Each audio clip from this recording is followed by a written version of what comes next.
This is going out to all the homies on a Sunday afternoon. Yeah, that's right. That's right. To all the homies, the fellas, ladies, rippers, and collectors. Sunday afternoon, late Sunday, whatever. It's all the same. But yeah, man. So let's get it. This is Freestyle Pack Rips. As you guys can see, the tub right in front of y'all. And with that, if you guys have, if you guys know, you know. And if you don't know, well, you're about to know. So with that, guys, make sure you guys hit that thumbs up, like, subscribe, all that good stuff, man, just because it's the thing to do. And another thing to do is roll the dice and see what we get. You know what, man? For right now, I think what we're going to do is we're only going to roll a couple dice. We're going to roll 2 dice, and then we'll go from there. Because we're always rolling the 3-4 dices, and then we always end up hitting a higher number. So we're going to roll 2 dice and see what we get, and then we're going to decide. The dice are going to decide what packs we're going to be ripping. So here we go. Freestyle Pack Rips, man, on a Sunday night, chilling and willing and dealing, chilling like villains, all that good stuff. So we got a 6 and a 2. So we got 8. And then we'll roll these 2 dice for the second one. And our second one is going to be an 8 and a 6. So we got 6, 7, 8, and we got 14. So let's go right here. Bring up the tub, and we're going to go 8. And we're going to go from this side. Yeah, we'll go from this side right here. So 1, 2, 3, 4, 5, 6, 7, and number 8, 2022 Bowman. All right, sweet. Not a bad pack. Ellie De La Cruz and Jackson Cheerio and who else is in there? I can't remember. But anyways, we got Ellie De La Cruz, Jackson Cheerio, and a couple other good prospects. All right, our next number that we rolled was 14. So we're going to go from this side. And we'll start on the same side over here. So we got 1. We got 2, 3.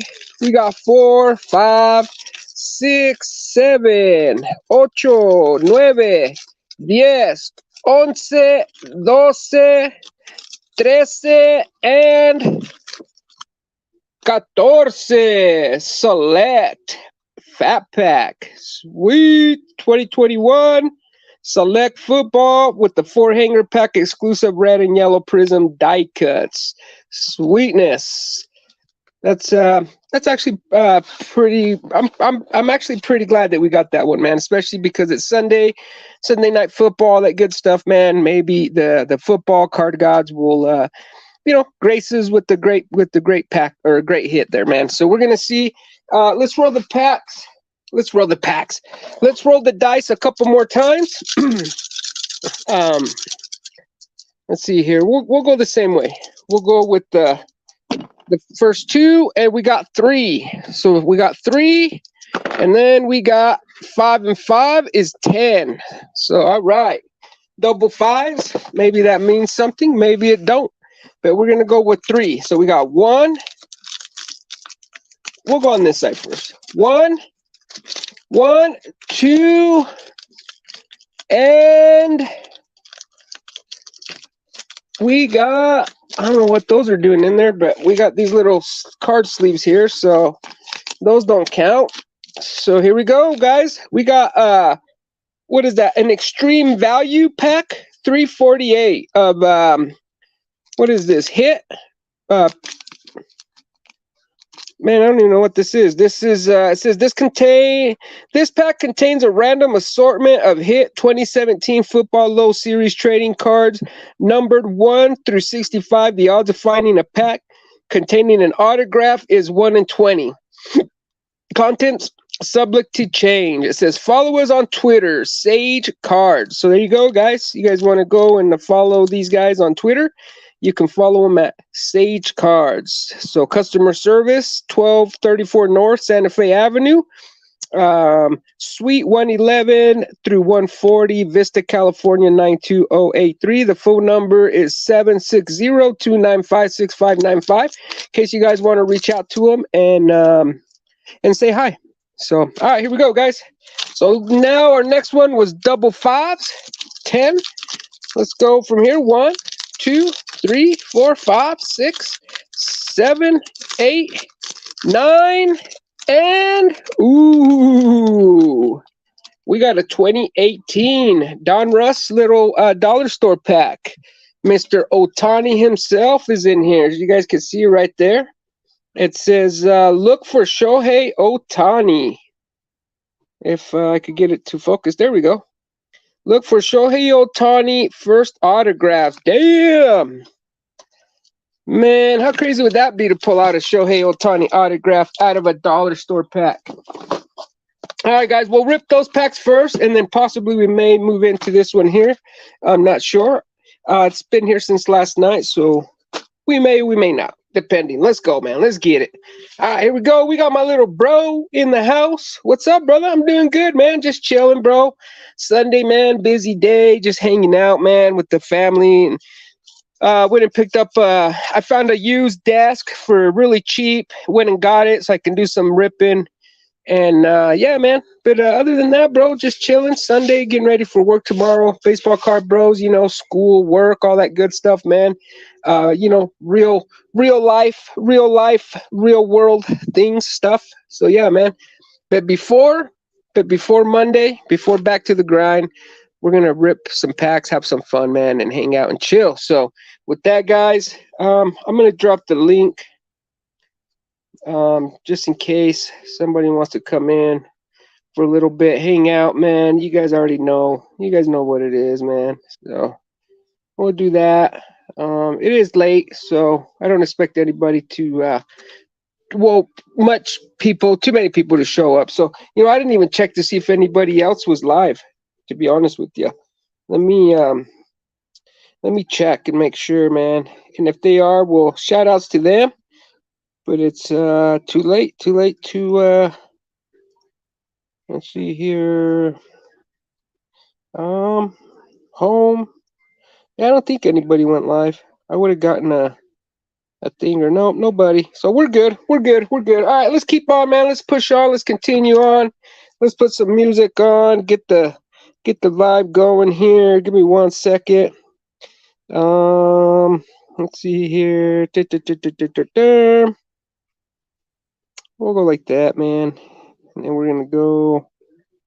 We'll do some. Let's see here. I don't even know, man. I don't even know, man. It's not really giving me too many good music lists to really play, to be honest. But you know what, man? We'll go like this. There we go. So, all right, let's go, man. So first pack that we rolled for was 2022 Bowman right there, man. And then we ended up getting the select pack. And then we ended up getting the 2017 pack. And then we got the 2018 pack, something like that. So, you know what, man? We'll do baseball first, and then we'll move into the football packs. Just because it is Sunday night, Sunday football. You guys already know. Let's go. Let's get it. Let's get it, dudes. Cool. Here we go, guys. 2018. Don Russ. Woo! It says, look for Shohei Otani's first autographs. Man, are we gonna pull an auto? I'd drop to the floor if I pulled an autograph out of a dollar store pack. I have heard people pulling autos out of dollar store packs. So let's see here. We got leaders in LA with Kershaw and can't remember his name, but 2016 Bowman. Let's go with Yu Darvish, good old Yu Darvish, when he was when he went to Los Angeles. I remember that. That was like in 2014 or 2013. Joe Morgan. And then we got for the New York Yankees, Giancarlo Stanton. So nothing too crazy. Cool little Joe Morgan card right there. And then of course Yu Darvish. I remember Yu Darvish, man. Man, he had a little hype behind him in 2012 when he first came out, and then kind of followed him to 2013 to 2014, but then it just started dying out. But a great pitcher though, great pitcher, man. But he's just not the next Mariano Rivera or anything like that. But it's all good. But here we go, guys. 2022 Bowman Baseball.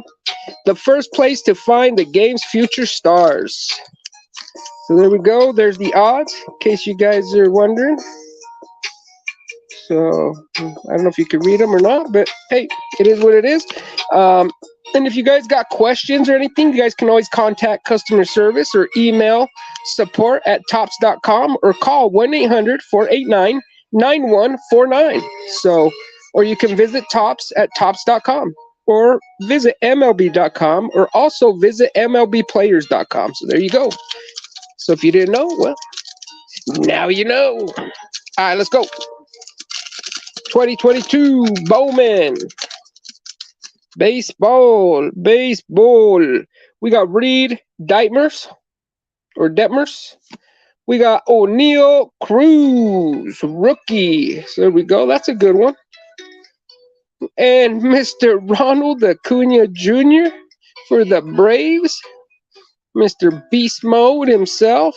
And then we got Giancarlo Stanton. Man, he's clutch over there for the New York Yankees. He's getting them in when it most matters. Nolan Arenado.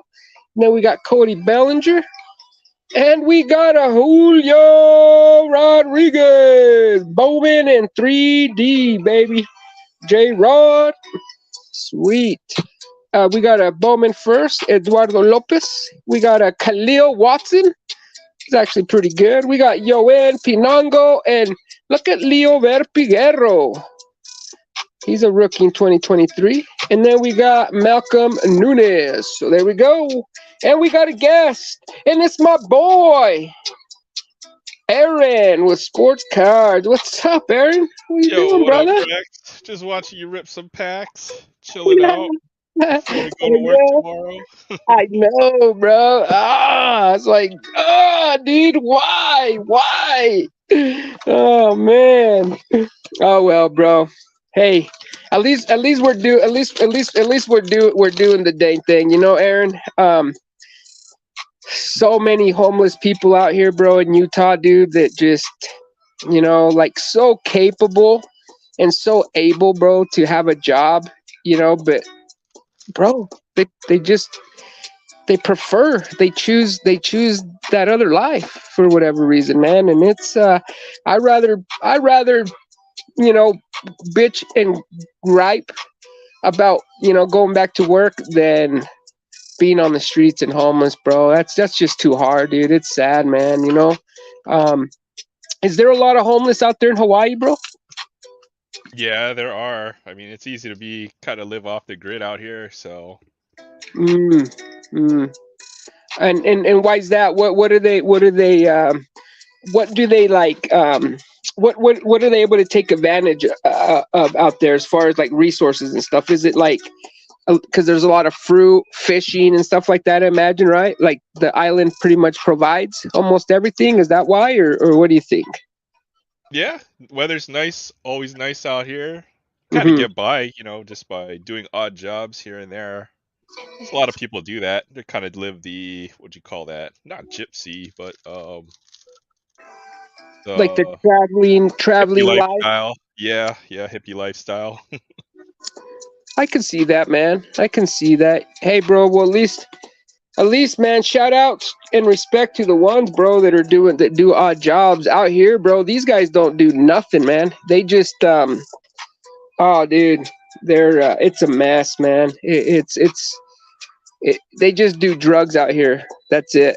Do drugs, and they complain about how the church doesn't provide them with the help that they need, and how the country has cheated them. And it's just like, you guys, bro, like, you got two hands, you got 2 feet. There's people out there that have no legs, no feet, no hands, bro. They have physical handicaps, mental handicaps, and dude, bro, they get on the bus, on the train, and they make their way to earning a living, some one way or another. And these guys, man, they just complain, bro. I had one guy earlier today. The reason I brought it up, I guess, because one guy came up to me today and was like, asked me if I could help him with gas, right? And so I said, yeah, bro, sure. I said, I'm pumping gas right now. I says, bro, I can help you with a little bit of gas. I'm like, I'm not going to fill your gas tank up, bro. I was like, but I'll put a little bit in there, And, dude, he told me, oh, yeah, bro, I don't really need the gas, but if you want to give me like a few bucks, he's like, I'll take that. I don't want to take your gas. And I was like, it's like, wait a minute, bro. Like, you just asked me if, you just told me you ran out of gas, and that was the whole reasoning for you, approaching me. And now you're telling me like, and I just was like, bro, like, come on, man. Like, bro, what's up, dude? What's going on, right? Because I always try to talk to him, right? In hopes that maybe if you give them the time, they might be able to how can I say it? Kind of talk to somebody, right? And by talking and saying it out loud, they might be able to kind of figure out where they're at and what they need to do, if that makes sense. But bro, this dude just went into complaining about how nobody wants to help him, how this country has all this help, and he just went into it, dude. And I was just like, no, bro, you're wrong, dude. I was like, I'm sorry, bro, but to tell you, but you're wrong. You're just and he, just kind of got upset and just said, hey, bro, thanks, and walked off. And I was like, cool, see you later, whatever. But it kind of just left me thinking, I guess. But yeah, man. So, but anywho, oh well, bro. But yeah, man, back to the grind tomorrow. And but before then, Aaron, bro, we're gonna rip some packs. And we got some football now. We got 2021 select hanger pack right here. And let's see here. I'm trying to figure this out again, brother. Put you on the big screen. Yes. Addiction is tough, man. It's hard to understand what they're going through because they just think differently. We can't understand. It just makes you think a different way, man. I've been there, bro. I battled addiction. I was homeless, dude. I've been homeless on the street, and I just got tired of it, bro. I just realized one day, like, dude, what am I doing? I let my friends, my peers, kind of, hold. I guess I shouldn't say they. I should say we held each other down, And I just had, bro. I'm not gonna lie to you. I literally had to crawl my way out, but it's possible. It's very, very possible. And I mean, these guys just. I don't know, man. But like you said, I guess it's been so long since I've battled that I probably I guess what I'm probably missing is, you're right, bro. How they think, right? How they kind of I can't figure this out. How they logic and reason. You go. It's just completely different. I mean, I've dealt with stuff like that too, but not anymore. Gives you a little perspective, Damn right. For sure. Dude, that's why people always ask me, like, well, they don't ask me, but they're always commenting. My customers, they're always like, you're always, Rex, you're always smiling, you're always happy, you're always just full of energy, ready to go. And it's just like, yeah, because like, and so yeah, bro, definitely gives you a perspective for sure, man. But yeah, bro, dang, dude. So you battled that too, huh? A little bit yourself? A little. I was close. It could have went, the wrong way if I just didn't kind of nip it in the bud before it got, out of hand. They say, bro, that's in the past. They say that we're all just like one one decision away, bro, from ending up homeless. You know what I mean, or ending up with nothing, losing No everything. joke. So, I mean, it could. Life could turn on you real quick if you're not careful. So damn right, brother. always Damn got to right. be remember that and just be blessed with what you got. Yeah, absolutely. Like you said, there's that perspective, right? That you got, or that you get from being at the bottom, you know. And dude, I don't regret it. I don't regret it. I actually embrace it. I actually share it when I can, as a part of my testimony, because, bro, it made me who I am today, and I'm very grateful, man. I'm grateful for who I am, and I'm grateful for who I've become, right? Um, because yeah, bro, hard times, man, roughing it. But here we are now, Aaron, living the life, bro. Shoot. 21 select. Jeez. 2021 select, bro. I remember when I don't know, bro, when these first came out, dude. Oh my gosh, we were chasing these like crazy, and then, bro, then they just were everywhere. Like you couldn't afford to buy anymore. But here we go, man. We got Tony Romo. We got Tyson Williams, little rookie action. We got Gervonta Williams, David Johnson, Dez Fitzpatrick, Juju Smith Schuster. How about that name, huh? Juju Smith Schuster. That's a great name, bro. I like that. Juju. Rashawn Slater. How about a Zach Wilson? Not Nice. bad, huh? Has Zach he Wilson played? with the action. Has he played yet, bro? I don't think so. He's still young. Ah, okay. But he's supposed to be pretty good, right? I thought. Is that the right one? The right Zach? Yeah, he was a top pick. He could still be good. He's got the talent, but Sweet. being able to do it in the NFL is a completely different thing, right? Bro, I've come to understand that over time, being like ripping football and stuff like that. Dude, ain't that crazy how like you can be in the college and then you go to the leagues, bro? And I mean, dude, you went from playing with like, I guess, uh bodies to all of a sudden, bro, you're going up against monsters almost, right? Like there's no in between. It's like just you, you're down here and then you're up there. Oh There yeah, if isn't you're a no. high draft pick, you're likely gonna end up on a really bad team too. So it's not even fair, bro. Not looking Oh, too good for Mr. Zach Wilson though. whoa. Damn it. Oh, I always do that. I always do that with these die cuts. Look at this die cut, bro. That's pretty cool. nice, Little Roger. silver Roger Staubach.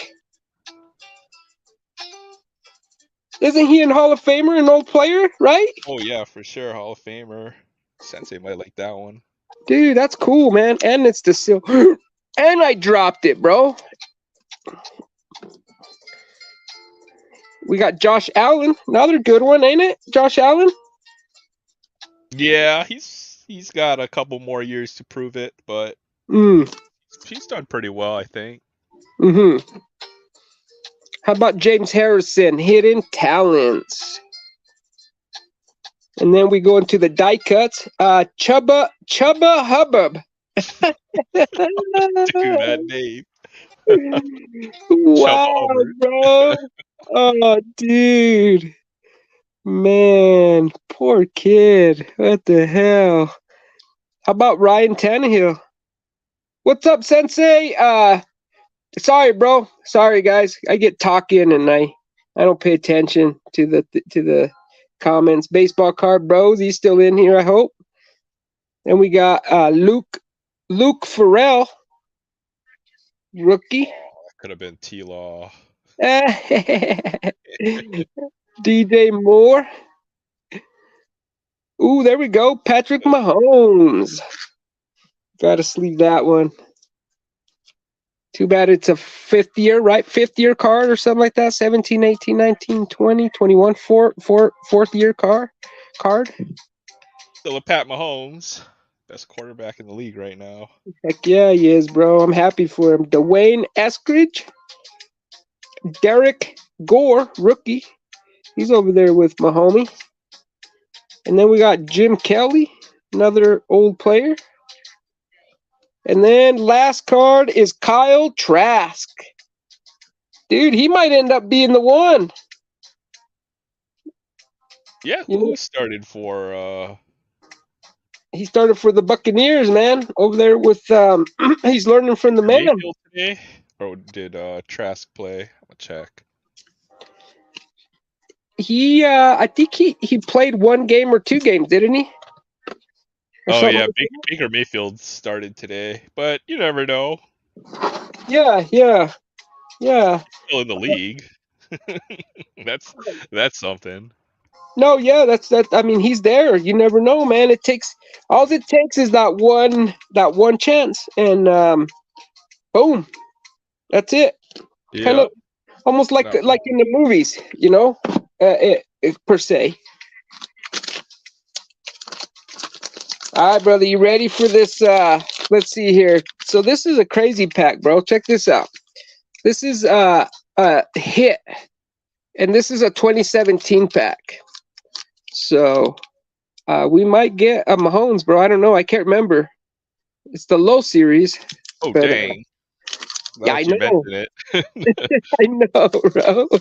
Usually Sage are just like, okay, whatever. But now that you mentioned that, it's got pretty interesting. Yeah, bro. That's what I'm saying, dude. Now look at this. This pack that probably rolled around for who knows how long. Nobody looked at it. They just threw it to the side. Now, boom, bro. This is a fire pack. Look at these cards, bro. Look how generic they are. That's hilarious. DeAndre Williams, 2017 rookie. Look at Juju Smith. That's hilarious. Oh my gosh, dude. Greg Ward. The Corvette dance.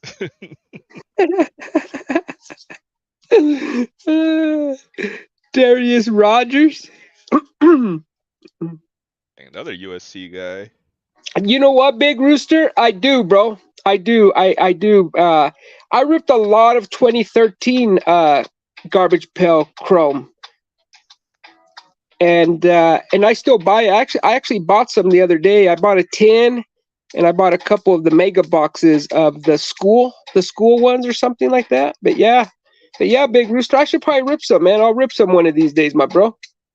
For sure, man. You a big Garbage Pail kid, collector, Rooster?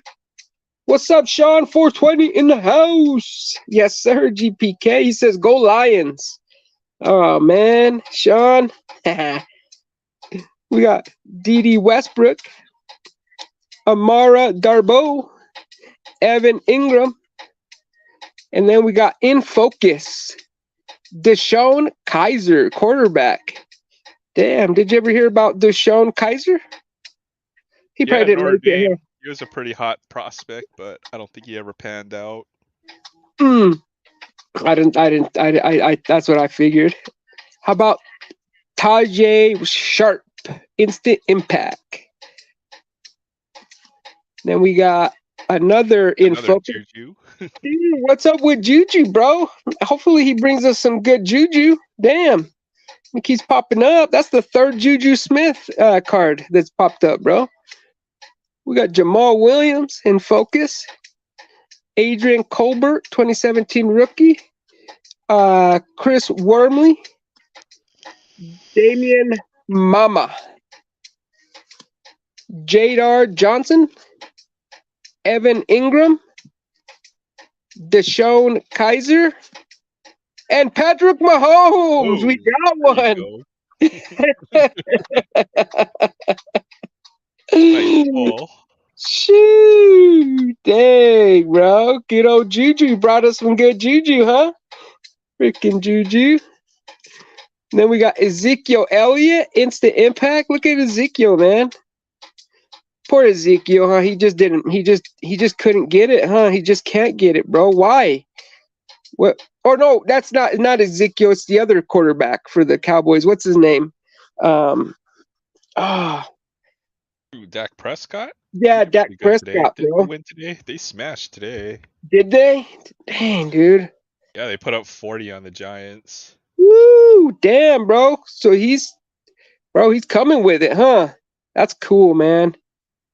You know, the Giants are just that bad. Oh, dude, that's so horrible, Aaron. Oh, you're horrible, brother. I'm a Raiders fan. I know what it's like to root for bad teams. So right? It's either we're just really bad or that dude is really good, and then it's usually we're just really bad. That's hilarious. Let's see. Big Rooster says he loves 2017. He is. He's a big GPK. Well, shit, Roost. We're going to be ripping some GPK, brother. You ever want to jump on, Big Rooster? And you want to ever show some of your Garbage Pail Kids cards, bro? Dude, we would love that, man. I'm telling you right now. Especially our comrade Hector. Oh, dude, I can only imagine his response. Hector gets all geeked out on stuff like that, man. So yeah, Big Roost, you ever want to jump on here, bro, onto the panel? You're more than welcome, brother. And Sean 420 says GPK on Halloween. Bro, that'd be cool if they came out with the Garbage Pail Kid Halloween one. Do some GPK for Halloween. Dude, that would be sick, huh? That would be fun, bro. And Sean 420 says, I have some sealed GPK packs from the 80s. Yeah, Sean, dude, those are good ones to have, bro. Damn. The wax packs, those are awesome. Yeah, dude. Heck yeah, man. I'm lucky to have a few boxes. My wife bought me back in like early 2000s before they were hundreds of dollars. And I got the 86 Series 5. And then I think I have Series 3. And then I have like a half box or like a probably a 2/3 or a 3/4 of a Series 1 box of GPK 86. But and then obviously I have a bunch of modern other packs and stuff. Like I said, I buy it, but I don't really like rip it, if that makes sense, right?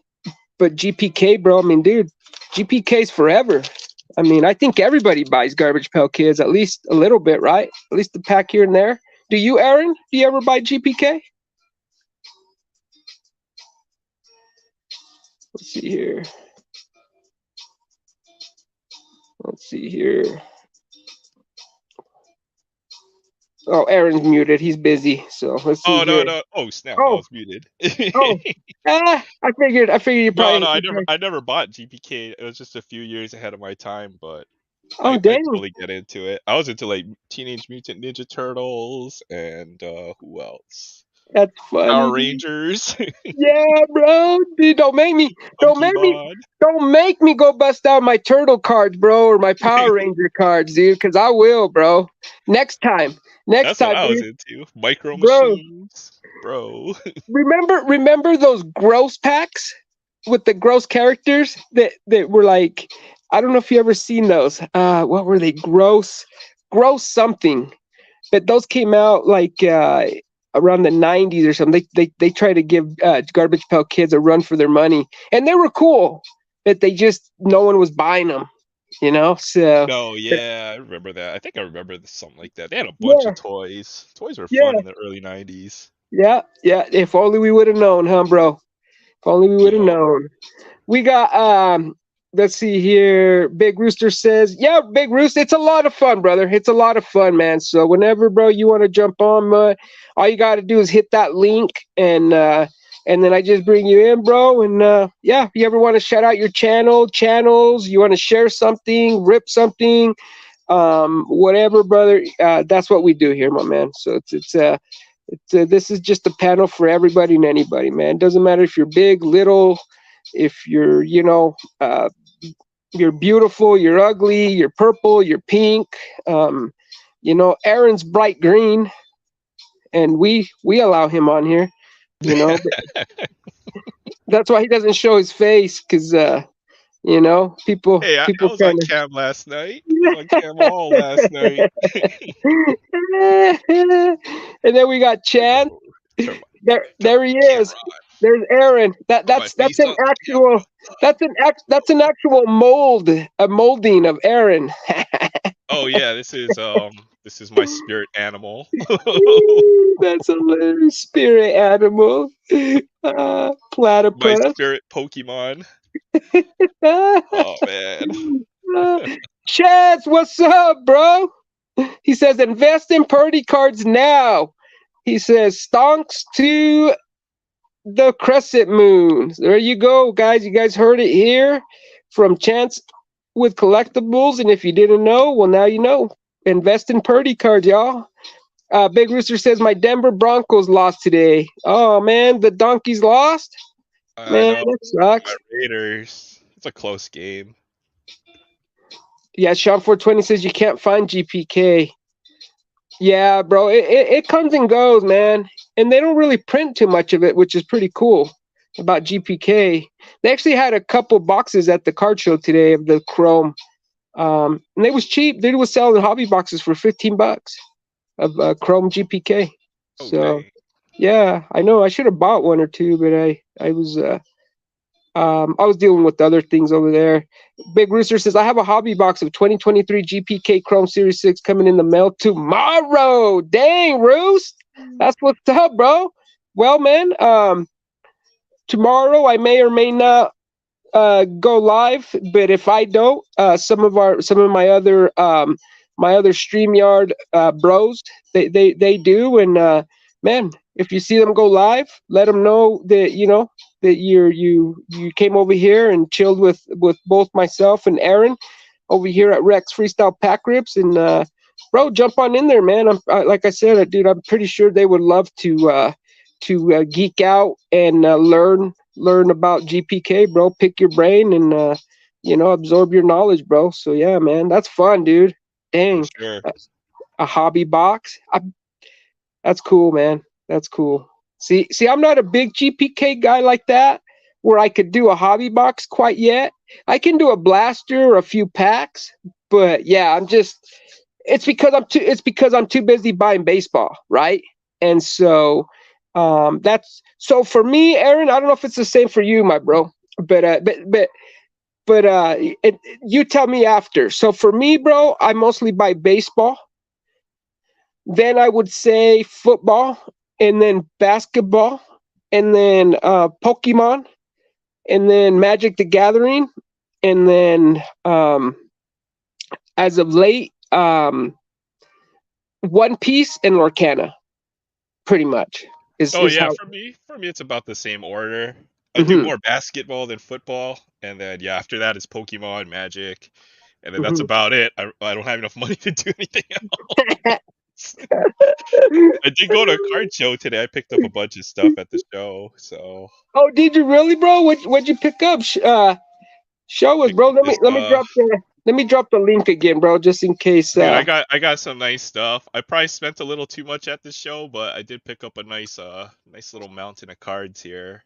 If you don't or if you didn't spend, then you'd be like, you know, wishing, woulda, coulda, shoulda, or whatever it is, Yeah, right? I had to make certain purchases on some of these cards, but yeah, when I buy basketball, it's mostly singles, right? So definitely went the Oh, singles route. okay. For basketball, you go more the singles route than the packs and stuff. Yeah, for sure, guaranteed. Mm. But I picked up some first Bowmans. These are from Bowman Draft, which is way too expensive to open, right? Like I can't open Bowman Draft, but Dude, that stuff's way picked up some. expensive. Oh yeah, just picked up some first. This guy was like, I asked him, how much do you want for these three? And he's like, $4. I was like, all right, yeah, I'll do $4 for a Wow. Gunnar Henderson paper first. Ooh. And then a Josh Young paper first. Like I would try to give him the 5, and it's like, oh man, here's your dollar. No, no, just let's just do 5 for this, man. Nice Corbin Carroll paper first. Like these are cards I wouldn't even be able to pull since they're out of Bowman draft, right? So I Yeah, picked those up. yeah. No, dude, that's freaking cool, bro. Look at that, man. Damn, Yeah, Corbin Carroll as well. yeah, the Bowman first. So Gunnar Ooh. Henderson, Josh Young, and then Corbin Carroll paper first. $4. You know Oh, why? I went to the card show today. It was empty because everyone was watching football. I might have been the only person actually buying stuff there. that's how my card show was today. Besides that, I guess one of the stores that sells, like, it's called the Nerd Store, and they sell mostly like Funko, Pokemon, and stuff. I guess they complained about that the card show was making them lose money, so they actually told a lot of the tables that they couldn't sell sealed product. Oh, So because they're at the same mall or whatever, strip mall. yep. Why So don't a they lot, got a table outside? yeah, Jeez, dude, it that's was on them. it was crazy. And then I was recording a little bit, and they were just, it was just bad timing, I guess. And They should have the biggest table out there if dude, there's, jeez. yeah, the director comes up and he's like, "Sir, please, just please, not right now." He's like, "Dude, no recording." And I'm like, "Okay, sorry, bro." Like, damn. So I didn't record, dude, nothing. Oh Anyway, man, what kind of card show is this? Jeez. yeah, bro. What's up, 86? What's up, my brother? Yeah, I picked up some Pokemon too. I paid I think $30 for this stack, but I got a bunch of cards I wanted, so this yeah. Alakazam from the base set, $6. That's a pretty good buy. The Nice. hollow. No, the Alakazam. hollows. Okay. I got a Slowbro. This is one of my favorite Pokemon. I think any Pokemon with giant eyes and tiny pupils. Slowbro. That's a freaking hilarious card. It looks like, it almost Stupid. looks like your platypus. Yeah. Different Slowbro color. and Psyduck. Yeah, dude. Oh, it's side duck. Okay. Oh, no, this is a Slowbro. Ah, dude, they almost looked exactly the same. That's funny. I got this Miradon for $2. That's a pretty nice card. That is nice. I like that, bro, with the moon. Yeah, this gold Quagsavall. If I Nice. tried to pull this out of a pack, I'd probably be opening a whole box to get one of these That's cards. that's that's a So great card. Yeah, 86. We're doing well, my brother. If you want to, you're more than welcome to jump on 86. Come and hang out with us, bro, and just show or whatever, talk, shout out, whatever, all that good stuff. Just so you know, 86. Sorry, Aaron, go ahead, bro. Sorry, man. oh, no worries. I thought these were pretty good buys, but yeah, I No, don't know too much dude. about Pokemon cards and prices. But if I like the card, I'll just buy it. I don't care. Yeah, Chance needs to jump on so he could tell you. He'll tell you everything, dude. He'll tell you freaking if the right corner, the left corner, if the, you know what I mean, the picture's off, if the character's color is, you know what I mean, not what it's supposed to be. Yeah, bro, he's a Pokemon guru for sure. Yeah, Celebrations Blastoise, Nice. $7. It's a Quaxwell full art, the gallery, and then a Chansey. This is a Japanese Chansey hollow Oh, rare. that's nice. There's Chansey right there. I got The What's back up, looked really Chansey? good too. Like there's not a whole lot of edge wear on the back, so I picked this one up. This is a nice card for $10. I like Wow, the dang. Galaxy foil. And another Psyduck for the PC. I would see Pokemon. put back I the paid $1 Galaxy for this foil. card, but I don't care. If I tried to pick it up off of eBay or something, I mean, it would cost $1 to ship. So Yeah, $5 is shipping. Sean 420. Yes, Sean. Pokemon. It's either Pokemon. So man. the Mexican people, they say Pokemon, and then a lot of the other people, like other grown ups, say Pokemon. Pokemans. Uh-huh. There's a Drew Brees rookie card I picked up. I just saw this. This is $10. This is probably book value, but I didn't have a Drew Brees rookie card, so I figured Nice. I'd pick this one up. And then everything in this pile was 50% off. So the prices, I Ah, paid a little over 100, 120 for this whole pile. But you'll uh-huh. see, I picked up some big cards for my PC in this pile, so I'm really happy Yeah. about that. It's just a couple Ichiros, Mm-hmm. so $1.50, $2.50. Mm-hmm. I picked up Apollo Bancaro just because if I try to rip Ooh, Prism, this will stop me from ripping Prism for Yeah, 22. smart. Prism's rough with basketball. So I was like, okay, I'll pay $10, which is probably book value for this card. And then Smart, bro. another Bobby Witt Jr. Ooh, This is an A&G Chrome, so yeah, $5 for my. this card. That's a nice one. That's a nice one for sure. Just a couple nickel and dime cards, Pujols from his playing days, 4th or 5th year card. That's a nice card. I like the graphics. Is this Bryce Harper from Topps Tribute? So nice card, the thick stock. Yeah, yep. Yep. Yep. Kershaw, Love that. another one from Museum Collection. Nice. And then this is a good stuff. There's a Verlander rookie card I picked up for $1. Ooh. What? $1? Damn. Yeah. He's gonna be a future Hall of Famer, no Oh, doubt, right? oh, he's already. If he quit today, bro, retired today, yeah, bro. Yeah, that was a great one. This Vince Carter rookie card, Topps Chrome for Ooh, $7.50, $7. That's a great one. wow.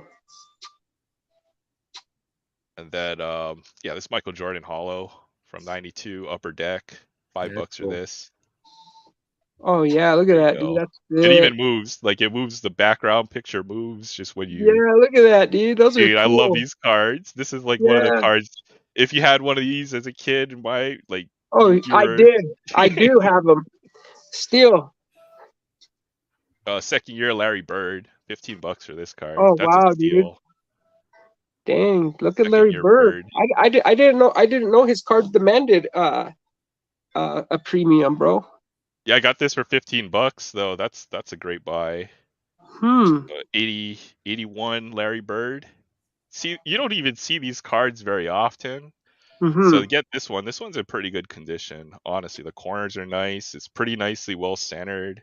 Mm-hmm. I need to see if that's like a stain or something, but that's the only flaw I saw in this card. Other than that, it's centered really pretty nicely.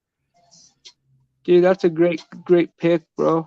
I picked up this Magic Johnson 81 tops as well for $15. So yeah, this one's off center, but Uh-huh. the borders are so thin on these cards, it's not that off center. So this is super nice. And then this is my big pickup from the show. I paid about $70 for this card. Uh-huh. But this is the one. I didn't have rookie cards of any of these guys, but that's the Wade Anthony Bosch, or no, Wade Anthony, Dwayne, and LeBron James rookie card. So now I've got a rookie card of all three of them. Oh wow, bro. Yeah, so this is a big PC card for me. I wanted this card. It's probably the least desirable rookie card of LeBron James, but That's what Topps should do, bro. Topps should see, dude, they should have made a card with J Rod, Bobby Witt, and like Pena, right? oh yeah, no Or doubt. No, or oh or yeah, the try. Otani. They should have made an Otani and Acuna and like Gleyber Torres. There's probably a few inserts out there like that with that combination. Maybe even autograph combos too, but yeah, these four cards, I feel I got pretty good deal on these cards, especially these 81 tops. I just don't see these out in the wild very often where I live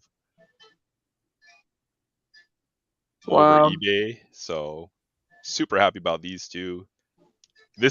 I've got this one from my childhood, but I can always give this to somebody else who's a big Vince Carter fan.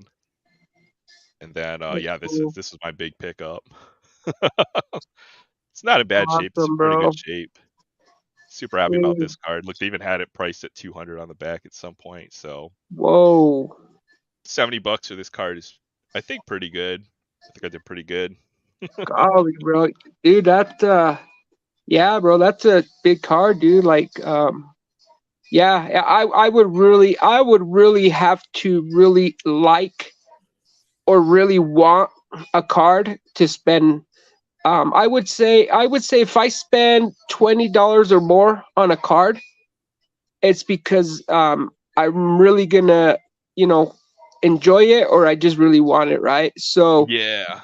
the fact that you spent $70 on that, dude, like I can just I can sense the satisfaction, bro, that brings, right? Because I mean, yeah, bro, to Oh spend yeah, there's 3 seventy Hall of bucks, Famers on this card. I mean, Carmelo Anthony should be a Hall of Famer, and I think Dwayne Wade is a lock, guaranteed. So, and LeBron James. I don't have a rookie card of any of these guys. So this is the most affordable one, and the fact that it's got all 3 players on it, I think, is that's pretty incredible. awesome.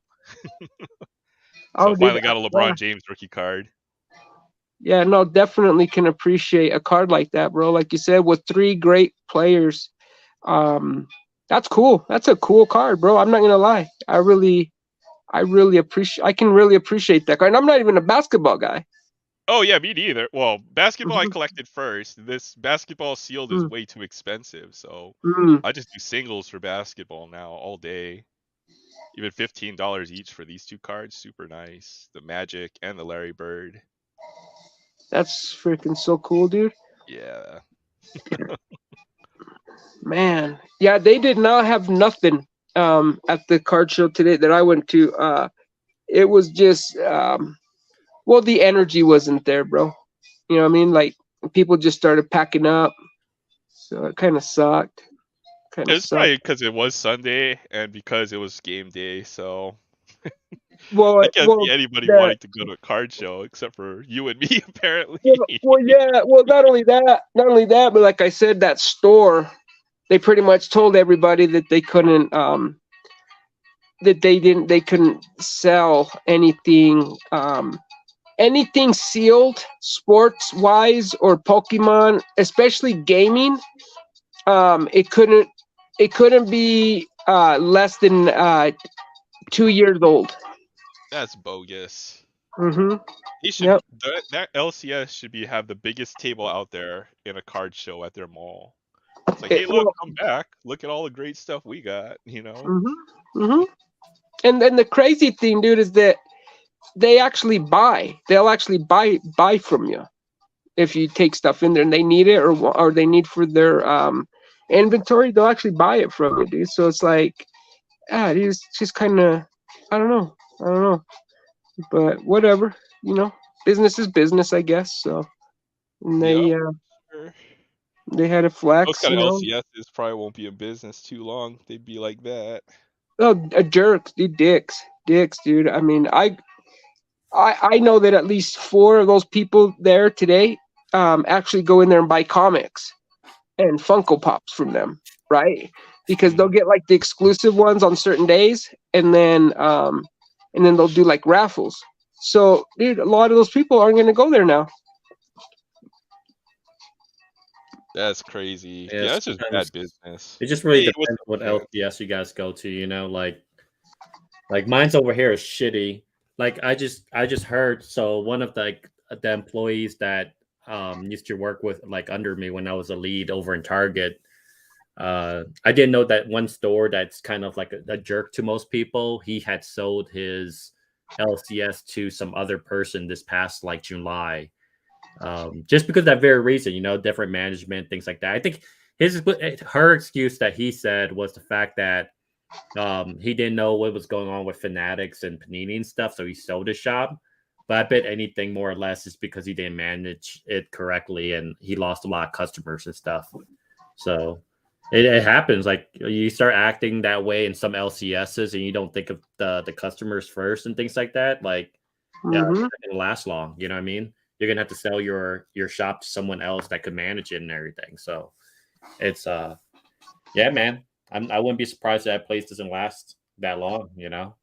Well, Yeah. they already had to move Uh huh. because I guess the location that they had, Hmm. it was like bigger than what they needed, so they downsized. For And sure. so I just think that they're hurting and they're just Yeah. looking for anything to to blame or point, you Yeah. know, the whatever struggle off onto. And so yeah, they and the thing is that they do this show. They've done this show every month Mm-hmm. for the last since 2020, and now that they're having to downsize due to whatever reasons, which is probably financial, right, or business Right. reasons. Yeah. Now all of a sudden they called the director of the mall, and he was actually there today. He actually showed up today, dude, to pretty much like regulate, you know. So they must have made a big deal for the director to show up on a Sunday, right? Yeah. And he had, I guess he had these contract forms that he wanted everybody to sign, agreeing that they wouldn't sell any of the items that that store had pretty much listed. And I guess it was Yeah. pretty much everything that everybody like makes most their money on, you know. Yeah. So The thing is, yeah. it doesn't prevent much. Like you're preventing one thing, but people will find ways to sell or trade nights and things like that outside the scope of that place. You know what I mean? So it's not like he's helping his business in any way. Like it actually hurts his business once people get a wind of like what they did to like stop whatever the other person was doing. There's always some type of backlash to it in a way. So they have a bunch of Lorcana there, right? And well, they're not selling it to the public. They're holding on to it until I guess Monday. The only way that you can purchase Lorcana from them is Monday at 6 p.m. You actually got to show up, and you actually got to sit at a table and play the game. And that's the only way that they'll allow you to purchase Lorcana from them, dude. And it's just like, what? Oh, if it's for a sealed tournament, that makes sense. And so I'm just like, they're probably trying to prevent it from people who are trying to scalp the product. So they believe you're actually going to play the product and rip it yourself. Which, that actually makes sense. Which actually does make sense. You know what I mean? Yeah, like that's and again, man, like that's their product. So I don't really. I can't tell people how to run their business. If they do it that way, it is what it is, you know. So no, I'm just saying it's just, you know, I think they're just in a state of mind right now where, yeah, like you said, hey, they're doing what they feel that they got to do. For sure. And but I will tell you, I'm gonna show up over there, dude, at 6 o'clock with both my kids, dude, because they want to play. So I'm just like, hey, yeah, it's good for the kids, you know. Like I think Lorcana's good, like good for like people getting into it, but realistically, like me personally, after ripping a booster box, like even with me pulling some decent cards and stuff, like I don't see the hype. Like later, Sean. I found product the entire week and I didn't even buy one. like I found some at some Targets and stuff, and I'm like, you know what, I'm pretty much good. I need a few cards to complete my base collection besides the enchanted. And I'll be okay. You know what I mean? I'll be able to live with what I have. Just because it's to me, like I think it's great. It's just to me, it felt flat as far as the presentation on certain stuff. Super feel like super rares, and you know, legendary rares don't feel like the legendary rares. The only thing that's like really worth pulling out of it, that's beautiful beautiful cards are the enchanted. Which congrats to 1986. I know he pulled one when I looked at his channel. He pulled one, but it's not like you're not going to hit that every day. It's like it almost seems like a case hit. It's definitely a case hit. So nice. Like ripping it is super hard. You're either lucky or not, right? If you're lucky, it's awesome. If it's a good feeling, but like more or less, most people are gonna lose ripping the product. And not gonna enchanted. It's just two enchanted. Yeah, see, he pulled 2 out of 45 packs. Yeah, that's really, really good. Because the odds are really, really tough. Really multi-box hits. Well, I'll tell you what, if 86 jumps on, I'll rip a Lorcana pack. Actually, I'll be right back. I'm gonna go grab one. Hold on. Yeah, they're tough. They're a tough rip. And for me, it was even that. Like if I saw like some nice itch cards and stuff like how it is with Magic and stuff, I would be more inclined to rip more. But after a while, it starts to become I don't know. It just feels lackluster, and it's not like how it is like if you're ripping like Yu-Gi-Oh or DBZ. Like there's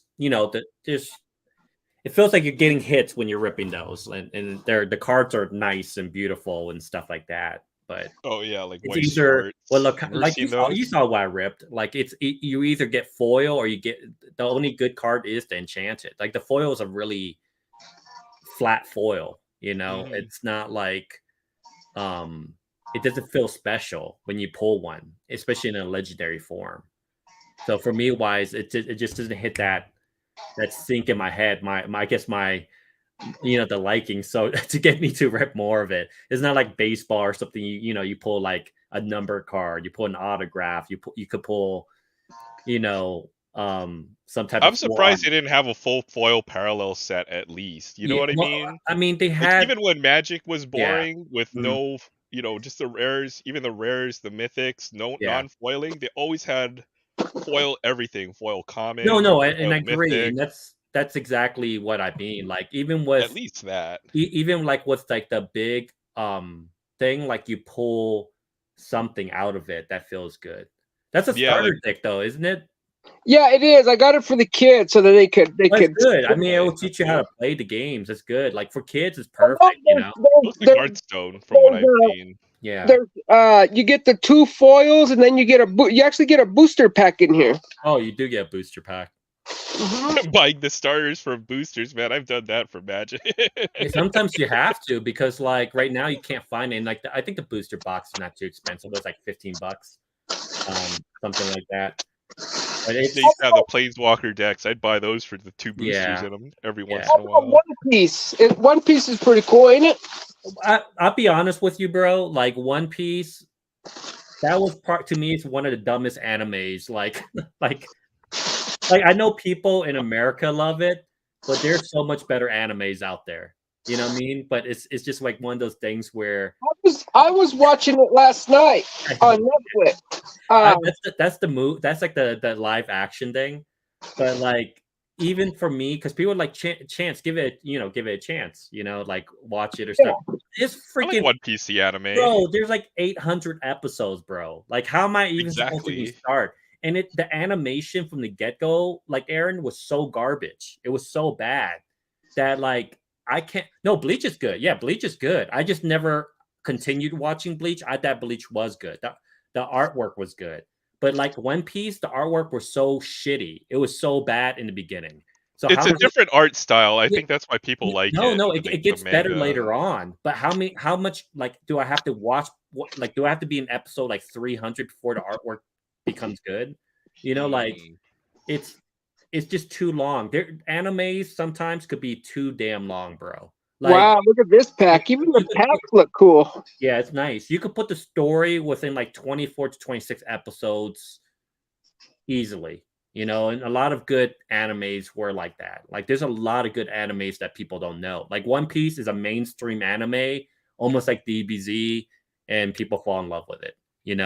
But there's way better animes, better storytelling, and stuff like that.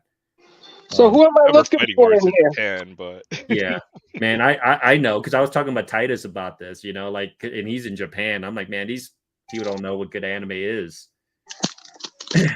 What am I looking for in here?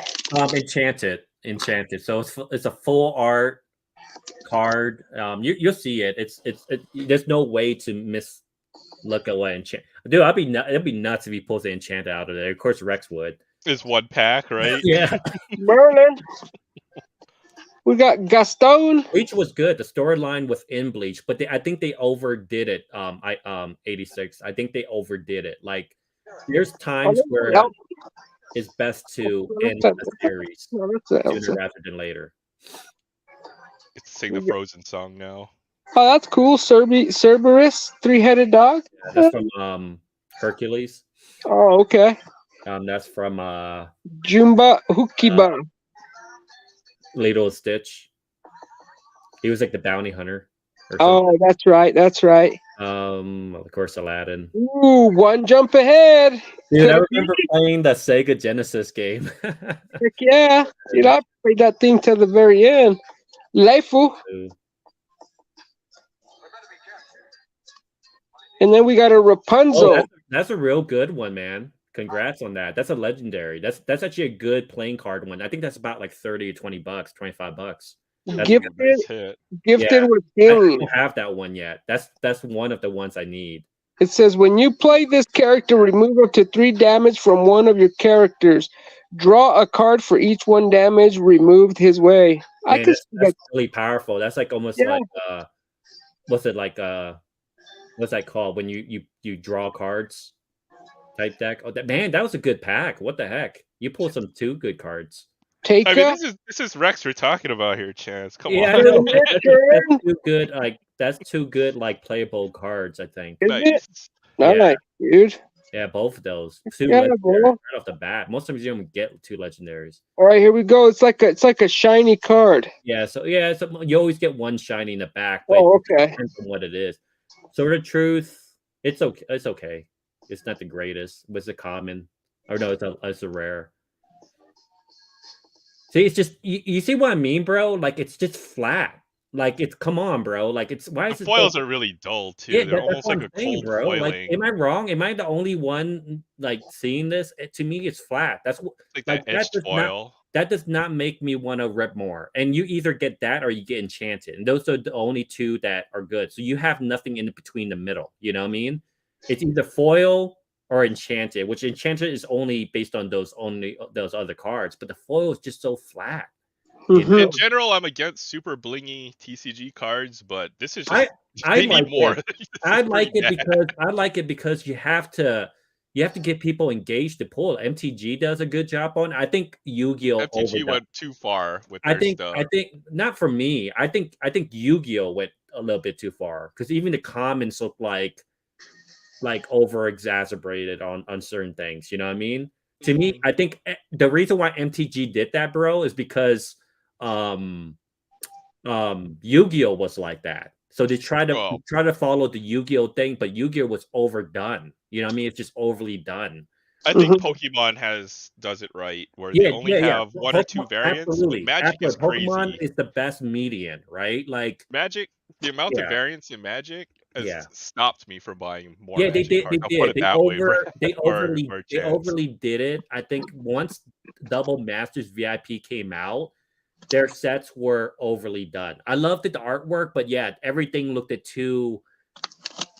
too shiny here and there and stuff like that. So nothing really seemed like it was worth pulling. This one things are worth pulling for the enchanted, but there's no middle ground for any other cards. The rare cards need to be blingy. Yeah, they not need like every common. absolutely. See, you get what I'm trying to say. You get what I'm saying. Yeah. What I'm saying with Magic is they went too far. Yeah, the first set was Theros. And they did. Eldraine, and then the Double Masters. They did too much edge cards. I'm like, come on, I only want certain cards and edge cards, right? Like or you pull a monster edged card, you go and look it up, and it's like a 6-cent common. Yeah, like okay, whatever. Let it be the strong card. Let it be that rare card or mythic. You know what I mean? Don't put it on the.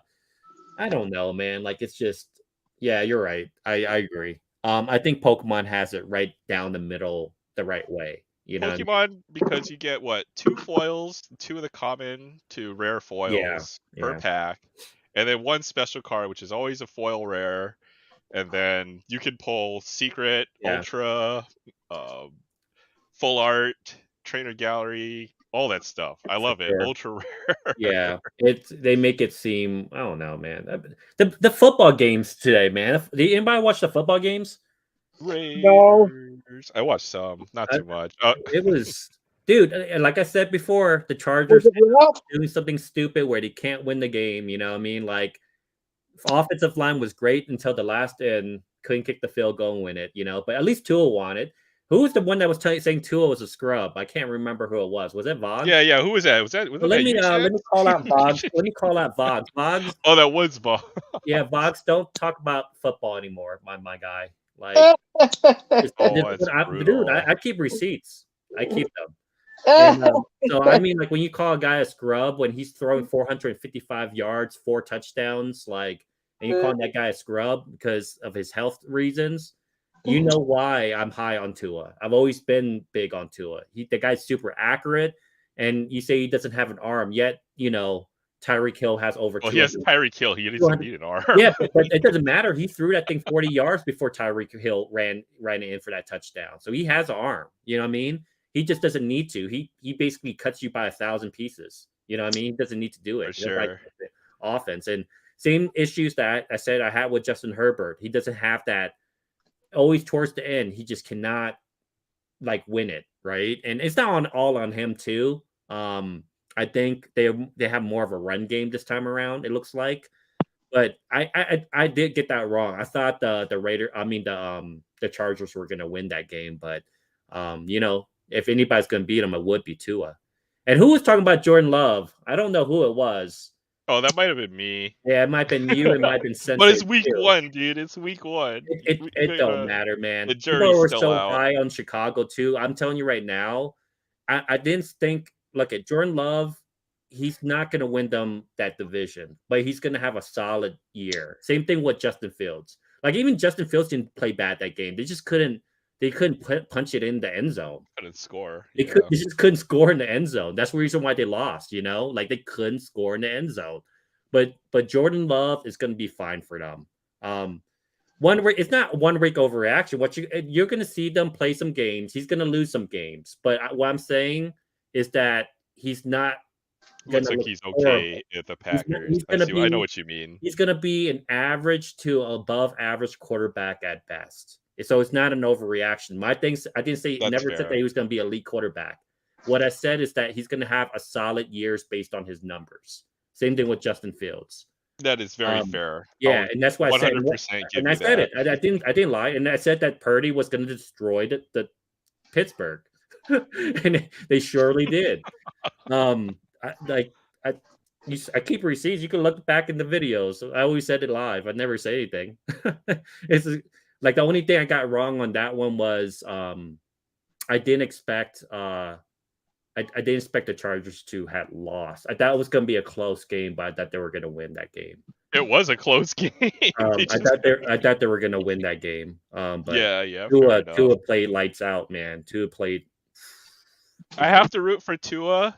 Yeah. No matter, even just because, there's one high school in Hawaii that's produced a ton of NFL quality quarterbacks. So same high school. It's St. Louis Prep in Hawaii. They've produced Mariota and Tua.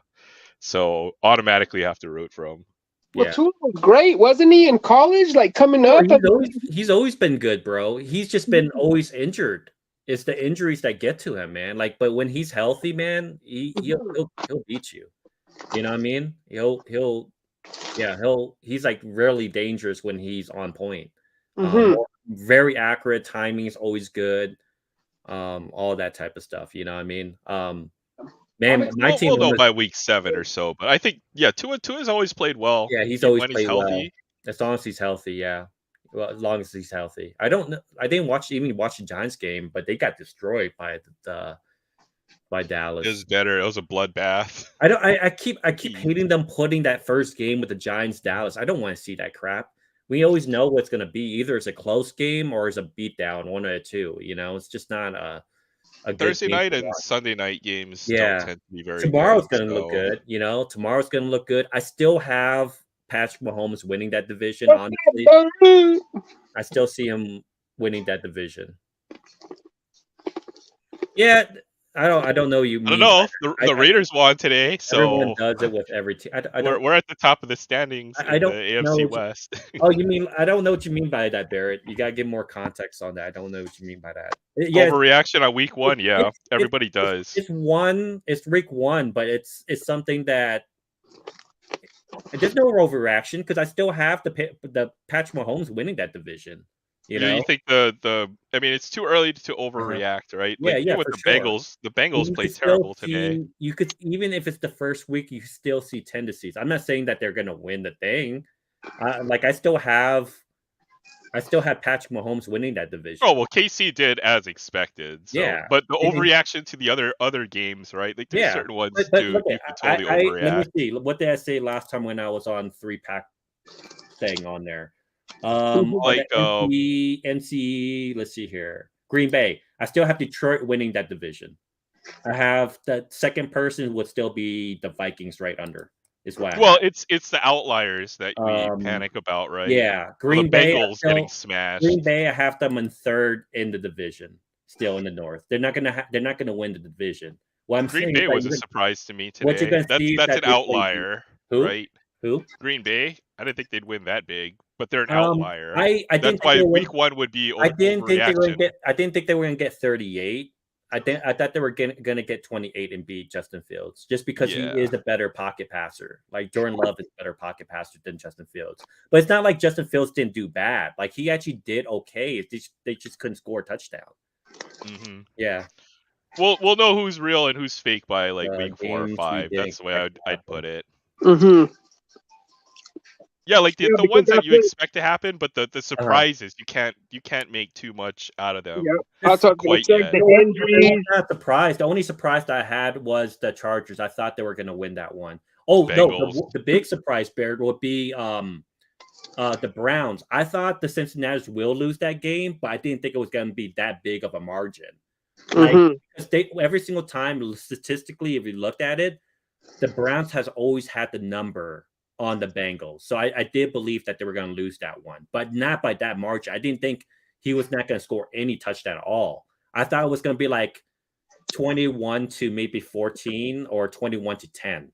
You know what I mean? But like Joe Barrow did, like play, they could not get into the end zone. That's the one I was super surprised on because I thought they would at least be around 10 points. They only got 3 points, which it was what. Yeah, man, but I mean, everybody's playing in terrible weather. You don't think the other guy's playing in terrible weather? Apparently, half the side of the thing was not raining or something. I don't know. You tell me.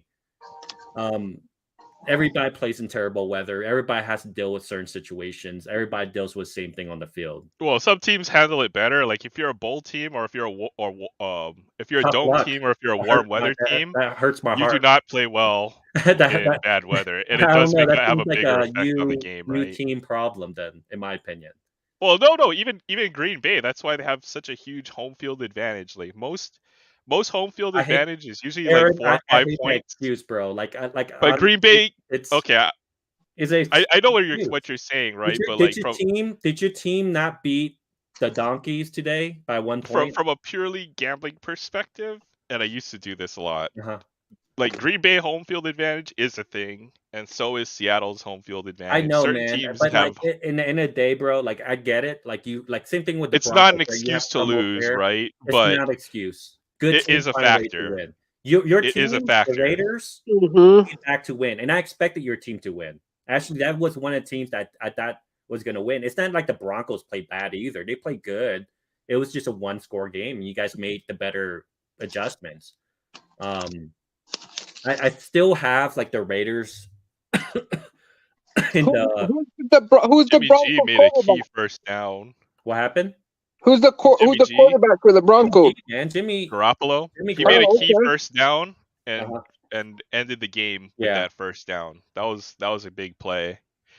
Derek Carr would have not have done that. He wouldn't have run. He wouldn't have slid, or he would have slid well before the first down. Mm-hmm. That would not have happened with Derek Carr. So that's a difference. That's a game winner right Yeah, there. didn't the New Orleans won too? I didn't even watch that game. I'll be honest with you. I didn't even bother watching that game. Yeah, they won. I thought they were going to win, but how close New was Orleans won. I can root for Derek Carr too. They beat the Titans today. it? Close Did. game. And Derek Carr, he's no longer on the Raiders, right? Derek Carr.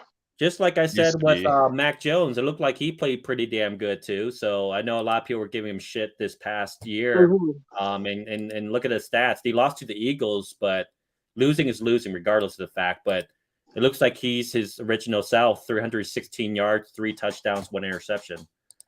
What? How That's much? interesting when How you many have yards is considered to be like a great yard game? 400.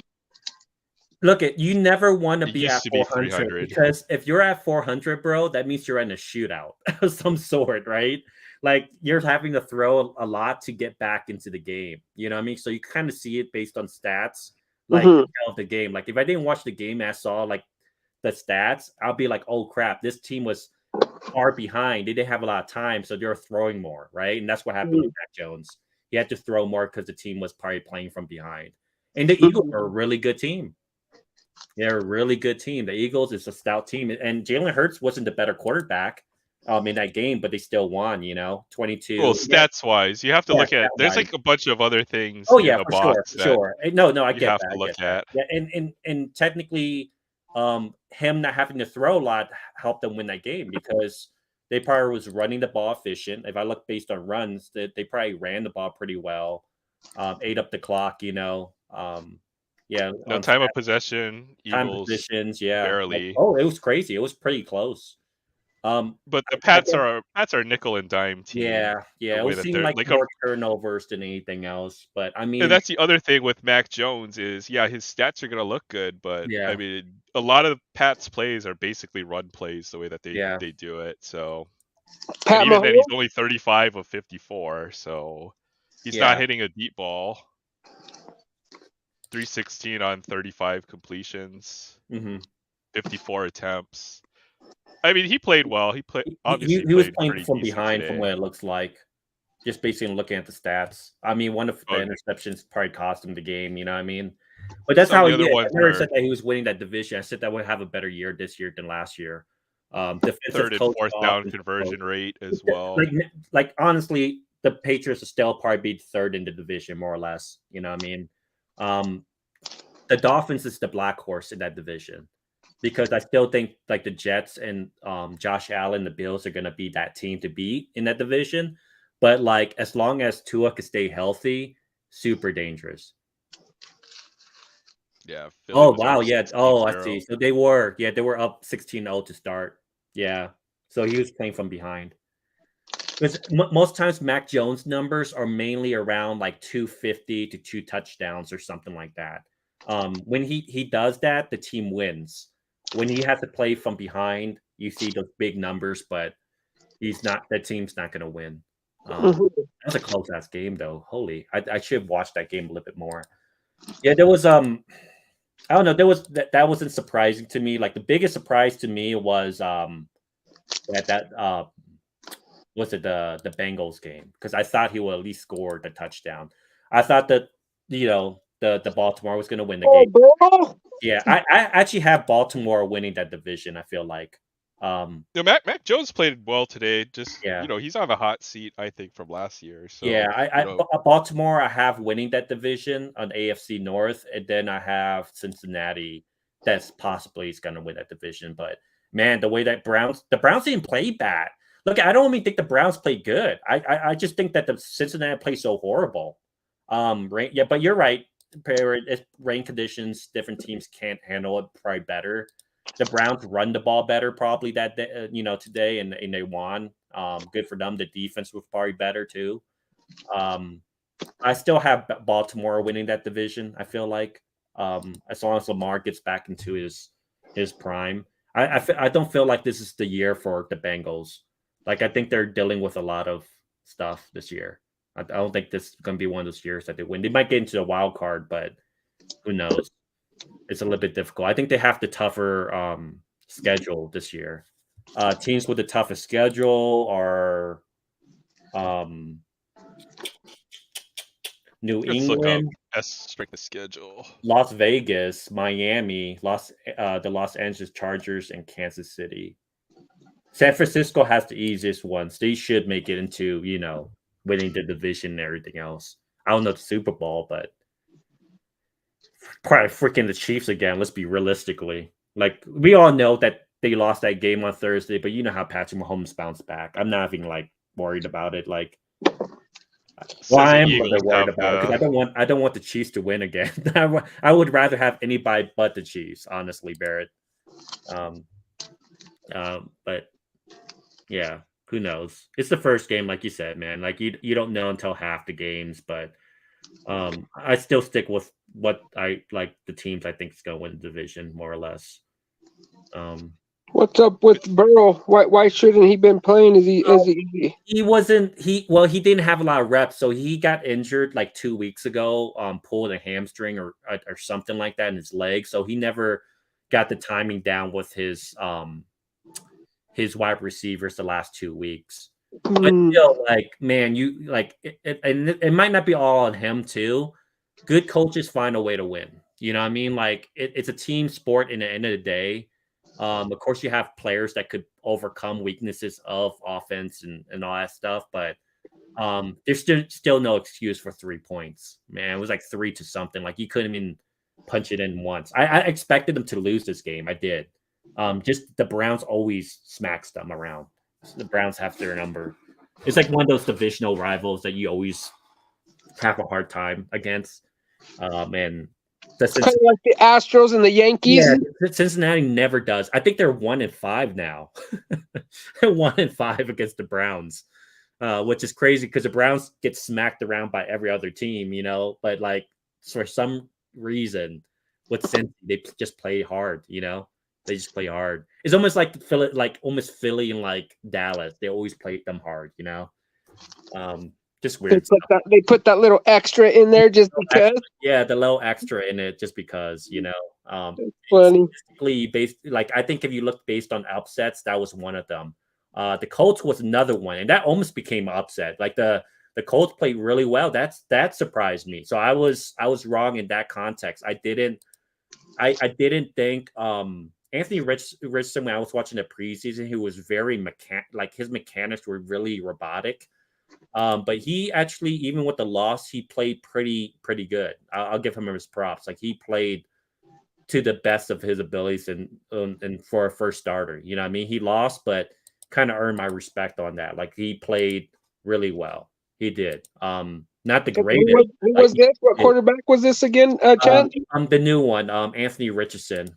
He's a big guy. He tends to run the ball. So but he actually played pretty well for the Colts. I was surprised. They gave Jacksonville a hard time. They did defensively and stuff, but T-Law's T-Law, and that's the one thing I like about T-Law. You know, I don't think they're winning. Yeah, I don't think the fourth quarter. That's crazy. Oh yeah. That was a crazy. That's the game I was watching. So that's the game I was watching, and Richard did really well out of all the other starting QBs of this draft. Like he played the best. Like CJ Stroud looked like shit. Like he really did. 28 for 44. But I mean, I can't give him too a hard time. It's freaking Houston. He probably don't have all of his weapons, and the talent's not all there too. You know. What about Purdy and those guys? Those guys played the new smacked them around, but you got you guys got to understand. Like Purdy works within that system because as long they have so much playmakers, just do the stuff you need to do, and they will win the game, right? And that's the thing with them. Like I don't think Purdy is as skillful as some of these other quarterbacks, but he does what he needs to do. And that's all you need from him. When you have Deebo Sam, you have Christian McCaffrey, you have George Kittle, you have all this talent, and your defense is a beast. Like your defense is that damn good. You don't need to do all that. Just don't make mistakes, and your team should win. That's all. The Niners are going to win 12 or 13 games. Yeah. Oh, absolutely, absolutely. That's why I say they look good. That's why I say invest in Brock Purdy cards, but no one listens. You know, everybody's saying that he's a scrub. Hey, every time you said that, I have backed you up. I know you did. I'm on the Brock Purdy train. I'm not even a fan of Purdy. I'm not. But I know that there's a good likelihood that the Niners are probably going to win the Super Bowl. Like, if they make it to that point, they have the easiest schedule. They have one of the best. Like, I looked up the stats when I was on 3-pack, and they have the easiest schedule, right? It's Atlanta, New Orleans, Indianapolis, San Francisco, and the Panthers. They have the easiest. I looked at their strength of schedule, and they have one of the Niners best. Have the 15th best. They're middle of the pack. Yeah, if you look based on pro players, they have like they have pro player like pro ball players, like the most pro ball players in their team, and they have the best, one of the best defense, right? And defense wins championships, right? The Niners are loaded, and that's what Sensei said at least. I mean, offensive wins you games, but defenses win you championship games. So it's like they're stout. Like if anybody's going to stop Patrick Mahomes, it would be a good, solid team like that, right? a good team like that. Like that's hard to overcome a team that talented. And yeah, man. The only person I could see them knocking out, maybe the Niners, is the freaking Philadelphia's again. You know what I mean? Like it might be a repeat of next year. I don't know. Yeah, let's look up. No, he doesn't, Barrett. Like he doesn't. Purdy doesn't, man. But it's one of those things you just need. I think we had the discussion last time. I think I had the discussion with Aaron. Mm-hmm. You just need a guy good enough, right? Who's been because I said this before, and I think you said it before. Who's been not an elite quarterback that has won the last 10 years, right? There hasn't been that much. Like Nick Foles is one, I would say, right? And then that's basically it. And then if you go back maybe further than 10 years, then you will have Joe Flacco or something, right? But like it's just one of those things where maybe he's good enough and the team's yeah, he's shown he's good. Yeah, he's good enough. He's good enough to do what he needs to do. And I'm not even a big Purdy guy. Like I'm not a big Purdy fan. I really ain't. Mm-hmm. I'm just saying that he's a good quarterback for what they have now. Once they start losing talent, like let's say that you lost a Christian McCaffrey or Debo Samuel, right? Based on contracts, they paid they just paid Nick Bosa almost 170 million. So they're going to have to start cutting people eventually in a year from now. Once they start losing offensive talent, and you have to have Purdy make up the talent in the offense, like the offensively, he won't be able to do it. It's just a lot to overcome. It'll be too much. You have to have a good arm. You have to have some type of something to overcome that stuff. And that's what makes Patrick Mahomes so damn good. Is because he could overcome a lot of that stuff, offensive stuff, issues with the defense. But I mean, he can't do with defense. They've drafted well too. They drafted well. They make absolutely. good. They make good. Even that loss. Even that loss. If you saw that game on Detroit Lions, that wasn't even on him. He was hitting dimes. Like it was hitting people in the hands, and they just couldn't catch the ball. Yeah, it was on their receivers that game. If you could blame him for anything, he throws the ball too damn hard. His receivers can't catch it. Bad on Patrick Mahomes. Got to throw that thing a lot softer, man. Throwing bullets out there. Those guys can't catch it. You know, like it's just one of those things. Like he's good enough. You're right. Patrick Mahomes? Huh? Who was throwing bullets that people couldn't catch? Patrick Mahomes? Oh yeah, Mahomes got a rifle for his arm. Patrick Mahomes put fear in any person that's not a Chiefs fan if he has the ball last. He's that damn good. He's good, man. Patrick Mahomes is good. It might just be the Chiefs' defense isn't good enough, though. That's what I'd be concerned. Well, it's their damn fault. Pay the damn man. Ben not break. Well, they paid Pat Mahomes all that money, so they can't afford a defense. He deserves his money. He deserves. They can't afford a defense because they paid Pat Mahomes too much. They didn't even pay him. He's underpaid. If you think about it, bro, he's underpaid compared to everybody else. Like they just gave the contract to freaking Joe Burrow, and he stumped it up. They paid him big.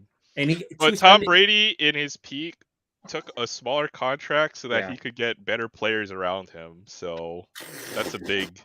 Because your promotional parties, bro, are the ones that are gonna cap you off at the end. You know, I just wonder if their defense is gonna be good enough. Barrett. That's the only weakness. I think at that point, Kelsey was the main issue, right? Kelsey's that blanket, and we always believed that was Tyreek Hill, right? We always had the thought that maybe it was Tyreek Hill when he left to the Florida, to Miami, but it might have been Kelsey, and he might have been the guy. You know what I mean? Everything goes through him. It's the same thing that it was, when Tom Brady had Gronk. You know what I mean? Like, if you don't have that blanket that could get you the first downs, because I think first downs are more important sometimes, man. So you can move the chain, you eat up the clock, you have a new set of downs, So it's not always that one punch guy that gets you the touchdown. Sometimes it's the guy who's going to get you those first downs that you need. Kelsey's a beast. And Kelsey's that guy, right? I freaking hate Kelsey though. I is freaking annoying sometimes. Hear him talk, but he's a great player. I forget. Oh my gosh, I could strangle the guy. Kelsey is a phenomenal player, but you could see why he missed it. His hands are amazing. Like I always said that to make yourself a good wide receiver, you need a few things, right? Run your routes, timing, and have good hands. Because some of these guys don't have good hands. They're always hitting, the ball hits them in the hands, flies off, or they run too soon or try to make a run or break for it too soon. He's a great, great player.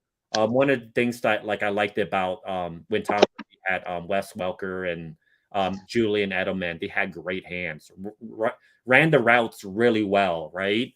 Cooper Cup the same way, really good, ran the routes really well, had great hands. You need guys with good hands and run routes. Like just do your simple things, and you're going to be a good wide receiver. No, you're talking about possession receivers Yeah, or yeah, for slot sure, receiver, right? Yeah, You need that yeah, type of player absolutely. yeah. That And matters. unfortunately, Kelsey could do all. I'm not saying he's just that guy. He could do it all. You know what I mean? Besides, I don't see him block as often. He could probably block. No, Kelsey's a receiving tight Yeah, end. he I mean, can you are block. if you have. Let me look at his stats from last year. They're ridiculous. Okay, 110 receptions for a Yeah. tight end. That's insane. But here, let me ask you something. 1,338 Let me ask yards you and because 12 here's touchdowns. my thing, right? I know people have him as a Hall of Famer, but to me, the best tight end, in my opinion, wise, is Grunk. It's still going to be Grunk, in my opinion. To me, I've always liked it Grunk. In this era, yeah, because but the tight end hasn't been Yeah. traditionally a catching Mhm. tight end. This is like a new invention in the last 25 years or so. Mhm. Not saying that there weren't tight ends that would catch. Mhm. Or as a tight end being the main target, Yeah, it's it's a pretty recent innovation with some exceptions, right? Mhm. In my opinion, because you always had you've had great tight ends like Antonio Gates, even some that have played through that era where there's Gronk. Who else? There's who was the other guy? Antonio Gates is the one that comes to mind for me. Kelsey is definitely up there. Yeah, to me, it's Dallas Gronk Clark. first, though. But I think I would say that Kels was a better. He ran routes better. He was a little bit quicker. But I know that at least with Grunk, he was a better blocker. I would say for a tight end. Yeah, well, they have it. It depends, right? Because Yeah, when they bring in they'll bring in a blocking tight end. You'll see yeah, there's some very high paid tight ends who are there literally to block, right? Kelsey's a yeah, receiving tight end, for so sure, for sure. I'm just thinking Grunk did more. He did a little bit of everything. yeah, Um, Gronk is a all time yeah, tight end, in my yeah. opinion. He's that guy. But And there's some other good ones. oh yeah, for sure. Like Jimmy, I don't know, man. Like Barrett said, Jimmy Graham, and he was good at the time, Yeah, but Jimmy Graham. That's who I was trying to but think he of. had a lot of. Once he couldn't do a certain thing, I think like you saw weaknesses in his game, No, only because he was getting old. But yeah, Jimmy Graham for all those years for the Saints was yeah. amazing. I don't know. I still have other people way ahead of him. In my list. But not saying he's a scrub. He was good for. You're right for what he did. At the time. He I like. put up Kelsey numbers I like every it. year. I like the Antonio. I like the Antonio Gates more, in my opinion. Yeah, I liked Antonio That's Gates that's too. just me personally. But yeah, Oh, you okay? Yeah, yeah, it was a Gronk crazy game, even. man. It was a crazy game. Like the first games were so boring though. Like some of the games, like I was so disappointed with the Bengals though. Like that drove me insane. Like I hope they could bounce back from that. That's a bad whooping. I mean, they got whooped last year too. Remember the Browns blew them. I think it was like during Halloween night or something. The Browns kicked their ass. Like they whooped them. Like they whooped the Cincinnati Bengals, which they always do. They always do. So we'll see, man. I don't think it's the Bengals' year this year, man. I just So if the don't feel Burrow's it. not healthy, then Well, he is healthy. It's just the fact that they got their ass kicked. I feel like they just got their butts kicked. Ooh, yeah, it's week It's one. just one of those games where they just got their butt kicked. Same thing like Maybe- the Giants. The Giants got their maybe this year it's Tua's year, bro, to carry the 2020 probably class. will. There's a good chance. Right? We said this. As long as Tua's, that's why I can't. Vox drives me insane when he says that. If you look at Tua when he's starting and he plays the full game, winning percentage is like a lot to like maybe 3 losses or something like that. Tua is effing good. He is. If as long as he's healthy, that's the main thing. As long as he's healthy, everybody should fear them. Like they're a very tough team to beat. Offensively, like man, they're just good. And now their defense look like they're freaking amazing. The defense, the secondary, like man, the corners and safeties look amazing. Like they're flying everywhere today. This is the NFL though, Chance. One Yeah. team, 1 week, a team will Mhm. look like they're going to the Super Bowl, and next week they're gonna put up a big old goose egg. I've seen No, this and it so often. I totally agree. It's the first week. Mm-hmm. I mean, you could say that with every game, right? Let's say 7 weeks from now. Let's say, I don't know, some team that we expected to have win got their ass whooped. We could say, hey guys, it's just week 7, it happens, right? So we could say that in every game. So I don't like saying that, right? So you only could say what you know, right? At the moment. And what we know right now is what we see, you know? There's gonna be like that happened with the freaking Patriots, like or one of the I can't remember what team it was. It's like that they were playing really well and they'd start stinking it up towards the end, you know.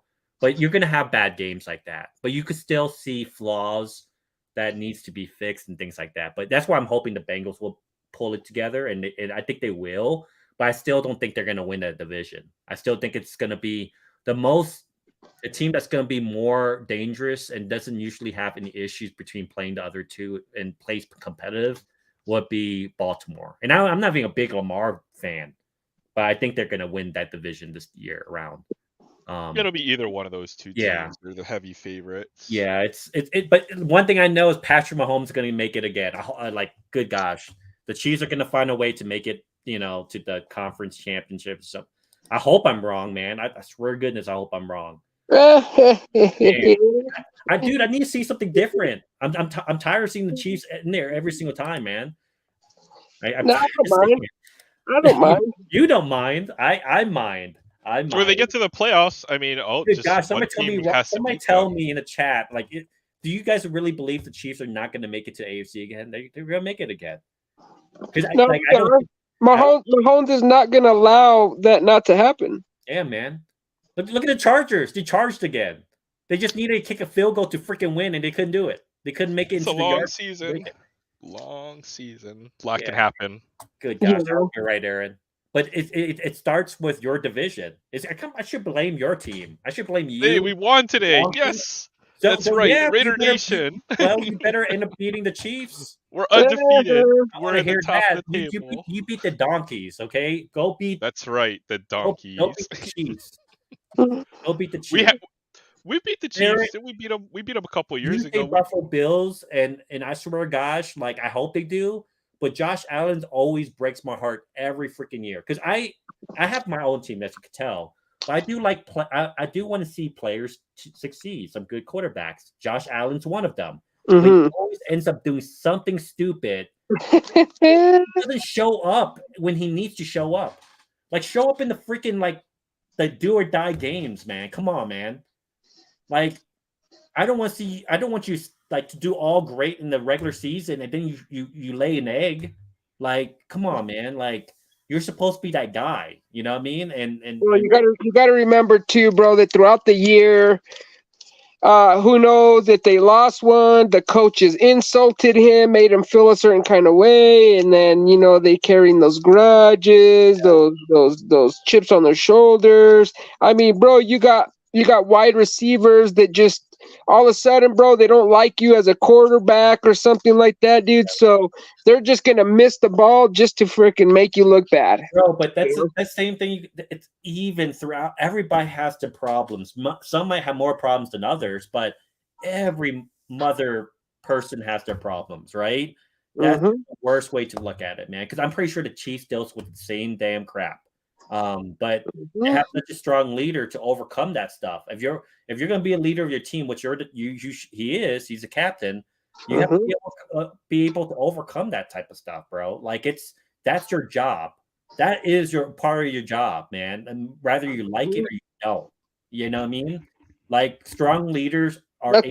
That's why I respect Mahomes, bro, because I can see that. I can see that even after all the shit that he gets from his wife and his brother, dude, he still goes out there, dude. So that tells me that, like you said, he's able to handle that, dude, within his teammates. You know what I mean? He's able to overcome and be like, hey, bro, hey, hate me, bro, but don't hate the team. You know what I mean? Like, hey, man, if you don't want to talk to me at the club, bro, if you even want to make me look dumb, dude, and spill your drink on my shoe, then fine, do it, right? But realistically, no one really hates keep it together, man. They hate his his family because they're annoying as heck. And then they hate the fans, the bandwagon fans. But no one really hates Patrick Mahomes. Like, I don't hate him at all. Like, I don't. I respect his game, his skills, his stuff. I think it's the toxicity of his fan base and his family that makes you hate that team and root against them. At one point, I was rooting for them. You know what I mean? It was just after that, like, it gets annoying after a while, you know. And plus, I would like to see another team wins. It doesn't even matter who it is. It could be the Raiders. It could be, you know. It's not going to be the Raiders. Man, no faith. Let's go. It's only realistic. I'm going to say what you said, Aaron. It's only the first week, Aaron. You're right, Chance. We can run the table. Week. We still got another 16 games. We play the Bills next week, I think. That should be it's like the person that tells me, hey, Chance, it's only 1 year, guys. The Skins are going to do well, you know, if their name doesn't change or anything. You know, it's just 1 more year. It's just 1 more year. That's right, Chance. You got to call me out. Call me out when it's just 1 more year. That's right. Dude, you're 100% right. I call out only when I need to. Like, if you guys, like, most times if someone's right, I usually admit that they're right, you know, and I'm wrong. Like I said, I was wrong with Jalen Hurts. I did not. Raiders cleaned house, though. I didn't believe Jalen Hurts. That's what I like.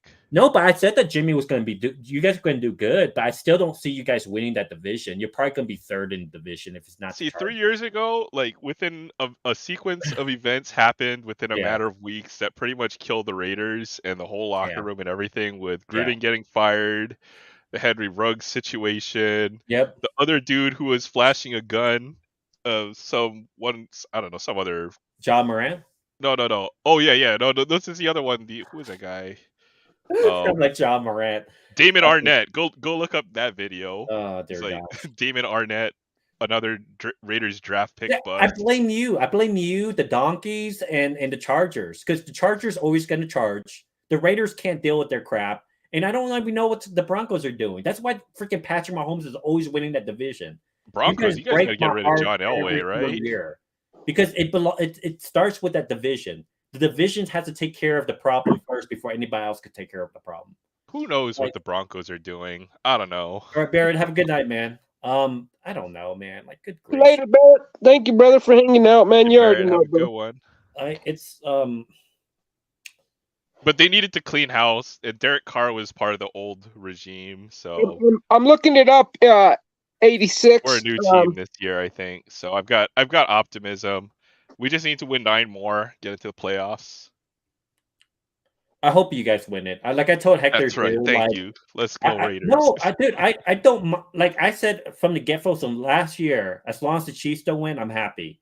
But freaking Chiefs are good. Always, like I said that last year, and the Chiefs ended up winning. So, like, I just need to see new blood of someone else winning. Man, it could be Jimmy G. I'll be happy if he wins one. I'll be even okay if Aaron Rodgers wins one.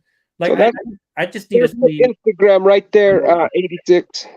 I just need to see someone else win it. That's all. It's always hard to repeat. Like, the odds are not in your favor to repeat as Super Bowl champions, no matter how good your team looks from the last year. I've seen it. Do you think they will repeat then? What's the statistics on that? It's not good. It really is not good. Only let's Tom look Brady's been able to do it, right? Only Tom Brady has been able to repeat. Let's look at Super Bowl champions. Yeah, look that up for me, because that would just give me more optimism. That the Chiefs are probably the Seahawks look so good for all those years, and they only won one, right? Should have ran the ball. They should have ran the ball. They should have won that game, and even the Pats ran the ball. The Pats should have won like 3 or 4 in a row, like over and over again in that whole era. But so let's see, since 2015, go Pats. Oh no, wait, Pats, Broncos, Pats, Eagles, Pats. Just see they never repeated, but they won 3 out of 6. That's crazy. Kansas City, and then Tampa beat them. Kansas City. It's so hard to repeat. I swear. Like they just don't let the same team win twice in a row ever. Oh wow! Next Saturday is gonna be a crazy. Sunday is gonna be a crazy game. You got the Chiefs and Jaguars. That's gonna be interesting to watch. That should be a good game. That should be an interesting game, just to see if because T-Law, believe it or not, T-Law and the Jaguars have been They've only been 3 points away from the last 2 games that they played the Chiefs and beating them. Like that's all the margin that they lost to them is by 3 points. And now they have Calvin Ridley and like a better team. Like the Jaguars is a better team cohesively now. That's going to be quite interesting to see how that plays out. Ravens, Bengals. The Bengals going to end up losing. I feel like you got Vikings and Eagles. I feel like the Eagles going to win that one. Lions and Seahawks. Who's at home on the Lions and Seahawks actually might be a fun game to watch. That's going to be interesting. Colts. Oh, that's going to be a nasty game to watch. Colts and the Texans. Oh, that's going to be a horrible game. I think the Colts are going to win that one, but that's going to be an ugly game. It's not going to look pretty. It's going to just look like shit. I don't even want to watch that. Colts game. Are going to win that one. Yeah, of course they are, but it's going to look like a college style game. I just can't watch that. There's just no skill between the two. It's like watching 2 like WNBA basketball women's playing against. I don't want to watch that. Bears Miami, New England. Go ahead. You got Bears and Buccaneers. That's actually going to be interesting. That could actually be kind of competitive. Although that sounds like a terrible game. It's going to be terrible. No, it's going to be a terrible game. It will be. It will be, but it will be competitive. Yeah. Chiefs and Jaguars is going to be an amazing game. I'm going to look forward to watching that. It's going to be one of my games to watch. Packers and Falcons is actually going to be interesting because Desmond Ridder actually played decently. And the Packers with Jordan Love again. Let's see if Jordan Love could do it again. That will be a good game. That's going to be a good game. Falcons will be at It's home. a low-key good game because are these two going to be their franchise quarterbacks, right? That's why I'd like to see that. But Green Bay, like I said, Justin Fields didn't play a bad game. They just couldn't push it. They just couldn't punch it in the end zone. Technically, it was he had a pretty solid game. They just need a better game plan to push it in the end zone. Raiders and Bills, dear goodness. That's going to be a good game. That is going to be a good game, but I think the Bills going to win that one. But it will be home. But it will be a good game. It'll be a good game though. We usually play Buffalo pretty well. They've had our number. Chargers and Titans. Chargers will win that game. I feel like too much firepower. Like it took Tua to beat the Chargers. You know what I mean? And I thought that could have happened, but I didn't expect it to happen. You're probably right on this one. Yeah. 49ers and Rams. That should be a good game. You think it's going to be a good game, but I think the Niners are going to smash the Rams. I don't think so. Not necessarily. So this is the one we disagree on. I think it'll be a close game. What do you think the points? I just want to see it. There's nothing wrong because I could see going the other way around too. Because I told you I love Matthew Stafford. I never have any problem with Matthew Stafford. You always have to have differing opinions, and even if I was set on betting on a game, right? I'd always ask for a differing opinion because that factors in. We're not making bets here. I just would like to know because you're right. The Rams could because I remember I defended Matthew Stafford. I actually do like him. I would be on the Rams on this game for sure. If they beat the Niners, so you think the Rams are going to win this one? They might not win, but it'll be a close game. Okay. Niners are 1 touchdown favorites. I would think the Rams would cover that. Spread? What's going to be a point spread then if the Niners do win or the Rams win? I thought the Rams would be less than a touchdown dogs, but the Niners are 7-point favorites, right? So that's why I always ask, right? Okay. I put a number. I put a number in my head, right? I think it's going to be 10. I think it's going to be by 10 at least. Okay, so you would be on the Niners. Yeah, but I don't know. It's going to be rare in the NFL. I think the 10 with the Niners. Yes, I would say 10 is a lot of points. I don't know what the point's going to be, but I think it's going to be 10 with the Niners. Yes, I do. Yeah, that's interesting. Keep this stamped right here so we remember. I would have been on the Chiefs last week, but they lost. They wouldn't have covered because of the pick six. Oh, okay. And I'm not That changed the disagreeing game, with you. The right? Rams, it's going to be a close game. I think it's going to be by 10 points. I think the Niners going to win by 10 points. And when you bet, you're only looking to win. You're looking to win more than 60% of your bets. Yeah, I don't want to bet. I just think I don't that want to the bet Niners- either. I don't gamble on football think- anymore. I just think the Niners will win that game comfortably. I just like to do hypotheticals these days. Giants and Cardinals, it's going to be a shitty game. I do not want to see that. Game. I mean, I saw us play against the Cardinals today, and we almost lost it. The Washington Commanders was trying to lose the game. Apparently, they really wanted to lose that game.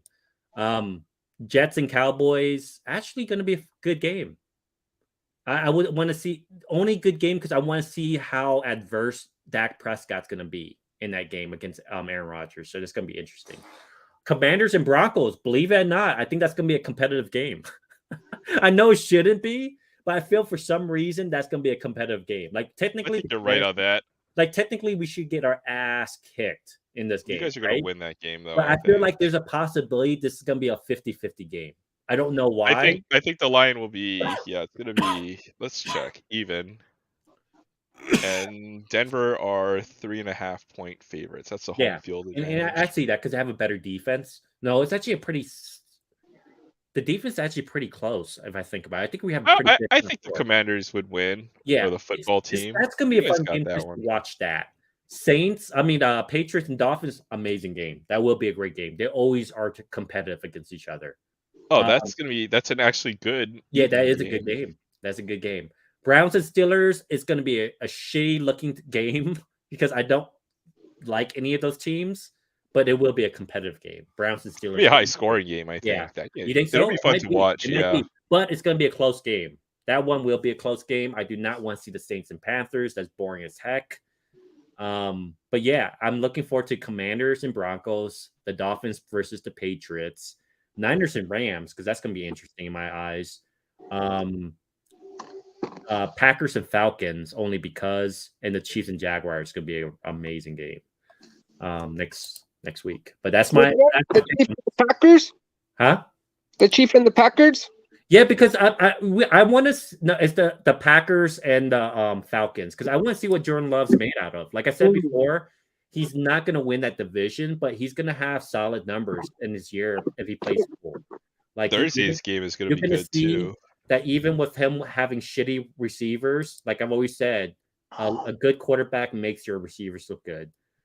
If he could do that, then maybe he could be the franchise, guys. Who knows? You know, I'm not saying that he is. I'm just saying that he's not a horrible QB like people make some out to be. Let's see here. Thursday is going to be a good game too. Vikings Eagles. What's the Thursday game? Vikings Eagles. Yeah, no, that's going to be a hell of a game. Oh yeah, that's going to be an amazing game. By the way, I think I'm going to win my my fantasy football because I am. Let me see here. I am. Your fancy football. What the heck Did is you have that? Tyreek Hill? Oh my gosh! Think they're gonna fantasy football. So I got 96 points. The person only has Josh Allen left, and they only have 49 points. So technically, I will win. Yeah, you should win that one. Yeah, I should win that one. But dude, I kind of egged it up. Like some of my teams did not perform, man. Like who didn't perform? Najee Harris, which I knew he wasn't gonna perform. But that's all I had. So next time I'm probably gonna have to move Mike Evans or move Khalil Herbert up there because I think and I knew that too. Like anybody who plays San Francisco is probably not a good idea to start them. And I knew that was going to happen, but I didn't have any other good running backs to kind of deal with that. I want to imagine probably whoever had Tyreek Hill probably just won. Just having Tyreek Hill in your team probably won you the game of your football because he had over 212 yards and 2 touchdowns. I don't get how that fantasy football works, bro. Like you pick teams or like who does that? Who does the fantasy football? Is it just like a group of friends, or how do you join these things? Yeah, just a group of friends, or you could be in a league. And so it just depends. Just for instance, you could have 8 people in your league, 10, 12, whatever it might be, right? Number wise. Every round, let's say you have 15 rounds, you choose players, so it's all randomized, right? So this time around, I was randomized in number 2. So I had the second choice in the draft. So I picked it Christian McCaffrey, right? So like you get to choose players, and then when they go back around, they choose players again. So that's how you do it.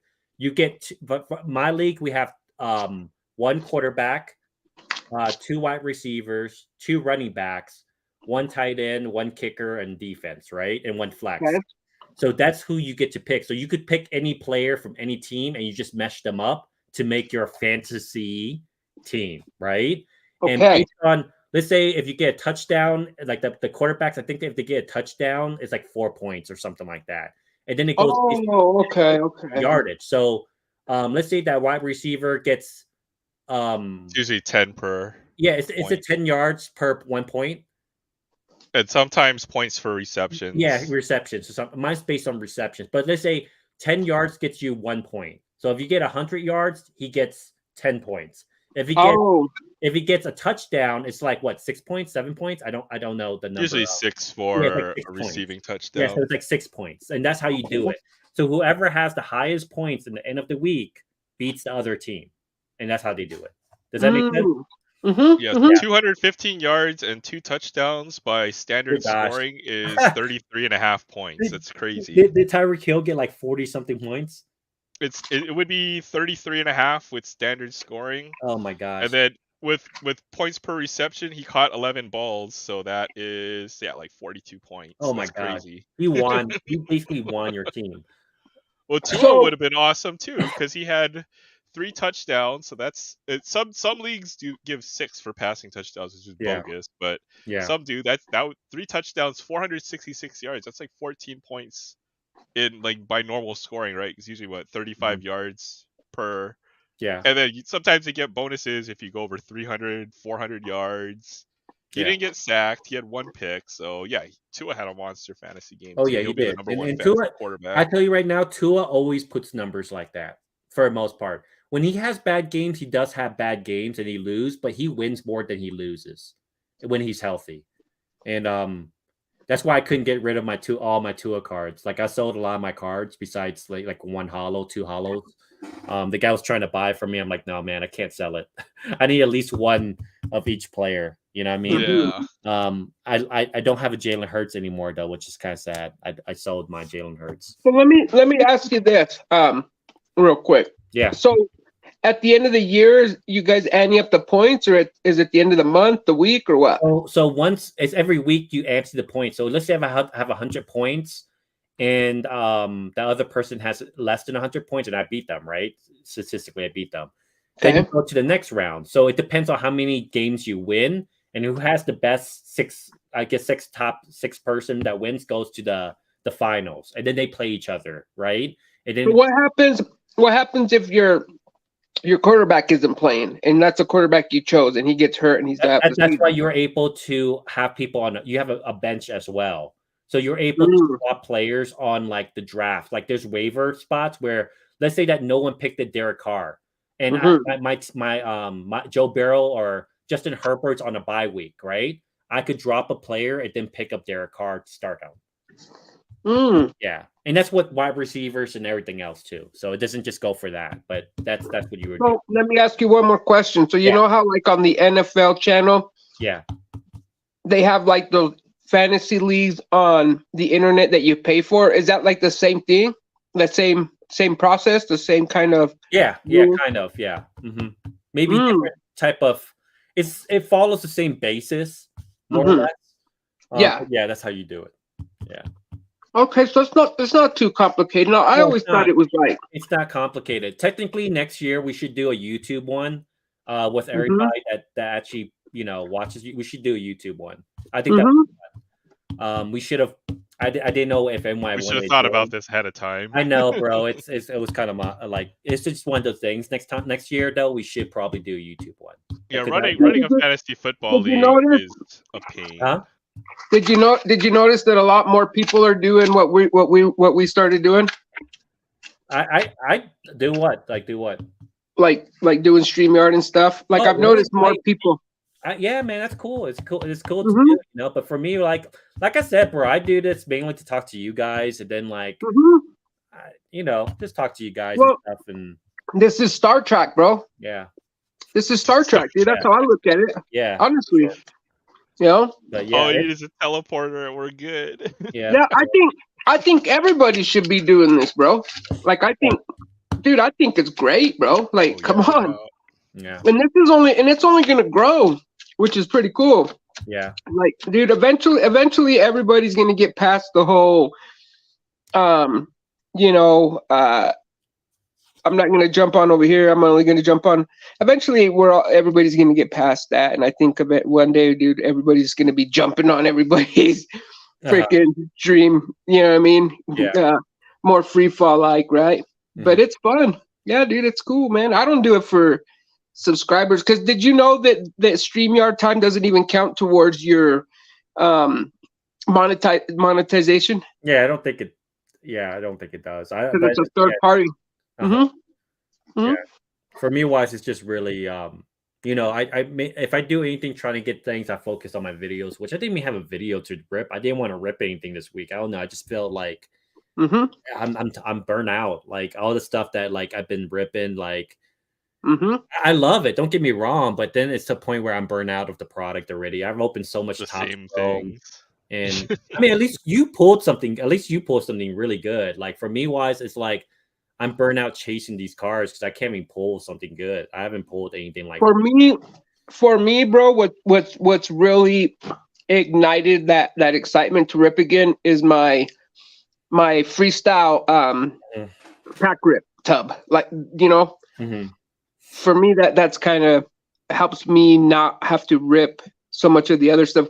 But I know exactly what you're talking about, dude. Like, yeah, I'm just burnt out. It's super expensive. We talked about this last night, right? Where there's like there's just only so many things to rip that we're done with it. Yeah, yeah, and it's just like I'm so burnt out. It's expensive too, man. Like I've spent hundreds of dollars this month. And it's just like I'm burnt out, and I just need another break. I know I took a break like 2 months ago from YouTube from ripping so much, but it's just like one of those things. There's nothing else for me to like really chase. And it's like, even if I open now, it's not like I'm going to pull something big yet, you know?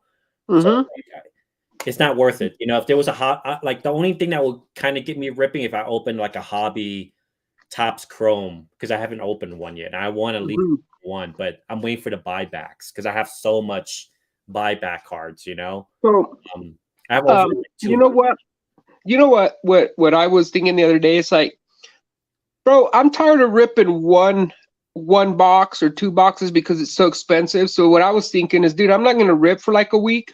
And then every time that I feel like, okay, you know what, I should rip this, I'm going to put it in like a rip tub.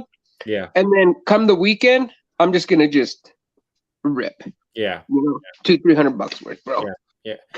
Cause you're right, dude. When you're ripping a box here and there and you're not hitting nothing, you really start to consider and take in the fact that, like, damn, bro, that was another $40. Damn, that was another... like, you're not like the best. I've always said this before, and I said this with most people.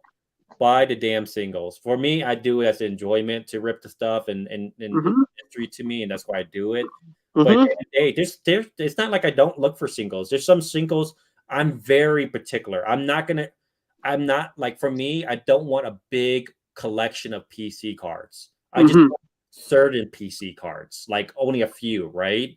Like one of them, for example, one of them is a LeBron James where he's holding his rookie card, where he's holding his draft pick number. I'm looking at one, right? I don't mind spending $200 to buy one.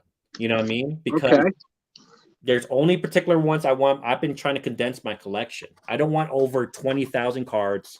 I don't want over 50,000, cards. I want a good 100 slabbed cards or something that it's the best of those players, right? Or see. So I can't see myself, like, I know certain people buy certain little small things here. I can't do it because I'm trying to condense my collection to bigger cards. That's me right there. Buying all the crappy singles and everybody. Yeah, I couldn't do it. I couldn't do it because for me, guys, for one, my wife would kill me. I need a good set of collection. Like if out of Pokemon, there's only a few cards that I would have in my collection, right? Stuff that I pulled myself with me and my daughter. or things that that I've always wanted when I was a kid. You know what I mean? So it's not like I don't buy PC cards. You know what I mean? But it's not like I could rip and pull those PC cards no more, and that's why I rip, right? Because the ones I could rip now is not ones that I could technically could buy at the moment out there. There might be like a Corbin Carroll cell that I want out there, right? And that's when I'll buy it. But it's not like I need Corbin Carroll, right? It's like if I pull him, great. The cards that I do want is like Shohei. I would love a Mike Trout rookie card, right? Ichiro's rookie card. Shaquille O'Neal's rookie card, Peyton Manning. Like there's certain cards that I do want in my PC. Well, one thing I admire that Sensei said a couple days ago on Hector's stream, he's like, I would love to have like the first year of some card, but he was like, but realistically, he's like, bro, I know and I accept the fact that I can only afford his second year one, right? But that's the best of the best that he can afford. Yeah, and that's in his PC. Oh, for sure, sure. For me, I disagree a little bit because you could afford anything that you do. Let me just be realistic with everybody. But what's the sacrifice you're willing to take to buy it, right? Same thing with even this card. Yeah, right? and I won't own a LeBron James Chrome card. Yeah. This would be the closest That's thing I'll the have closest to a thing that you're LeBron willing to. rookie card. And it's the same thing for me. Here's an example. That's the same thing with Michael Jordan's card. I know I can't afford Michael Jordan's rookie card, like the actual rookie card, but I know I could afford the sticker if I save enough money to get it. I could buy his rookie card, sticker card, right? So the same thing, like I guess Aaron, what you did with that, right? Like in that sense, and if you're content with that, that's great. But you could always buy something. It's the sacrifice. What are you willing to sacrifice and save up to buy that card? And for him, it might be that boundary. For me, for me, bro. Yeah. It's hard, dude. Like dude, for me to pay $20 for a single. It's like difficult, man. I'd rather go spend my money on packs and ripping, dude. Like I'm getting there though. But slowly. why is that the case, though, Rex? Like you're not wrong, and I don't think other people's wrong either. But it just depends on what you want, right? Somebody might want the $20 because you getting the card that you want for $20. But you know why you ripped your pack? Do you know why? It's the experience of ripping that pack. Yeah, it's the addiction. It's the thrill. Yeah, it is. And also, you're going to be happy with anything you pull out that pack because it might be a pack that you haven't ripped yet. Like when I ripped it like just a few days ago when I ripped on Zach, when I pulled some of those Chronicle cards, I was super happy with them. Just I don't have none of those cards, so I was happy with it. That's cool. Pulling the Purdy cards, it was new to me. So there's a fine line where you could technically do both. What I'm saying is that for me wise, if I like that player that much, whatever player it might be, I am willing to spend the money because I won't be satisfied if I bought the card that I didn't want because I made negotiations with my. Here's an example. So this goes because I collect everything, right? And anybody in the chat, hey, what's going on, Titus? And this goes with anything in life. It's sacrifices of what you could get. You can get it all the time, right? People ask me, how was I able to get this or do that, get this, my Type R, my Civic, right? I make sacrifice on certain things, to get it. Yeah. You can do it. You know what I mean? And people, it drives me insane. So I go to a lot of the car meets over here, right? Not cards, cars, right? Cars. I'm driving cars. And I see these kids and they have a Civic Type R also. And I'm like, oh man, that's a cool thing. It's like, oh, what rims are you wearing? What rims do you have, right? Like wheels, rims, wheels and rims. Like, oh, nothing. It's a Canadian, knockoff or something. But that's all I could afford. And I'm like, why are you putting fake parts on your car? Like, why are you willing to negotiate with yourself to put fake parts on your car? Like one of the things I never I lose some respect with some people who build their cars because there's no shortcuts when you build a quality car, especially a car that's already $45,000. Why would you put fake rims on your car like knockoffs? Depends on how much you care about brand name, Yeah, right? yeah, yeah, Because yeah, but even parts kits, third party, non OEM stuff. I mean, it's no, you to could still different look at person, right? it's yeah, but you're chasing clout then for the wrong reasons, right? Like You're right. it's the quality of it. You could fit those you could get those wheels as long as you saved up and you didn't buy that fake wing, carbon fiber wing for $1,000. You didn't buy that fake carbon fiber hood for $1,000. You could have got that real. People are just not patient, is what it is. But is it like, are they buying like fake non OEM parts that like It's aren't fake. Yeah, performance parts? yeah, yeah, Yeah, okay, yeah, totally. yeah. If it's Putting like like third party but there's performance, yeah, then there's a difference, right? there's a difference. Oh, what exhaust system do you have? Oh, I couldn't afford exhaust system. I cut it a hole in my exhaust system. Like that, Dude, you're telling me you couldn't afford a thing, so you cut it off your exhaust system to make it sound loud, and now your car's perform like shit. Yeah, And, yeah, and, yeah. and wait a minute, you did this to your car. You have wheels that are a piece of crap compared to your OEM wheels. You're downgrading. Now look at. I'm not saying buy the most expensive wheels because there's a budget for it. Even when I built my Toyota 86, I didn't need the best wheel, but I didn't buy a knockoff wheel. I bought Enkeys, which is a really good wheel Good one, at a yep. really good affordable price, and I could live with it.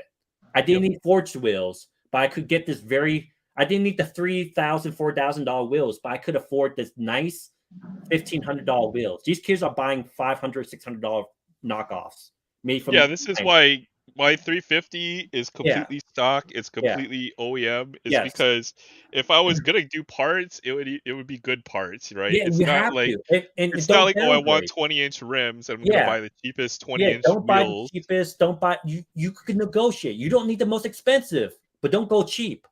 We Yeah, always think this in our group. 100%. 100%. Fake parts break hearts. Don't do it.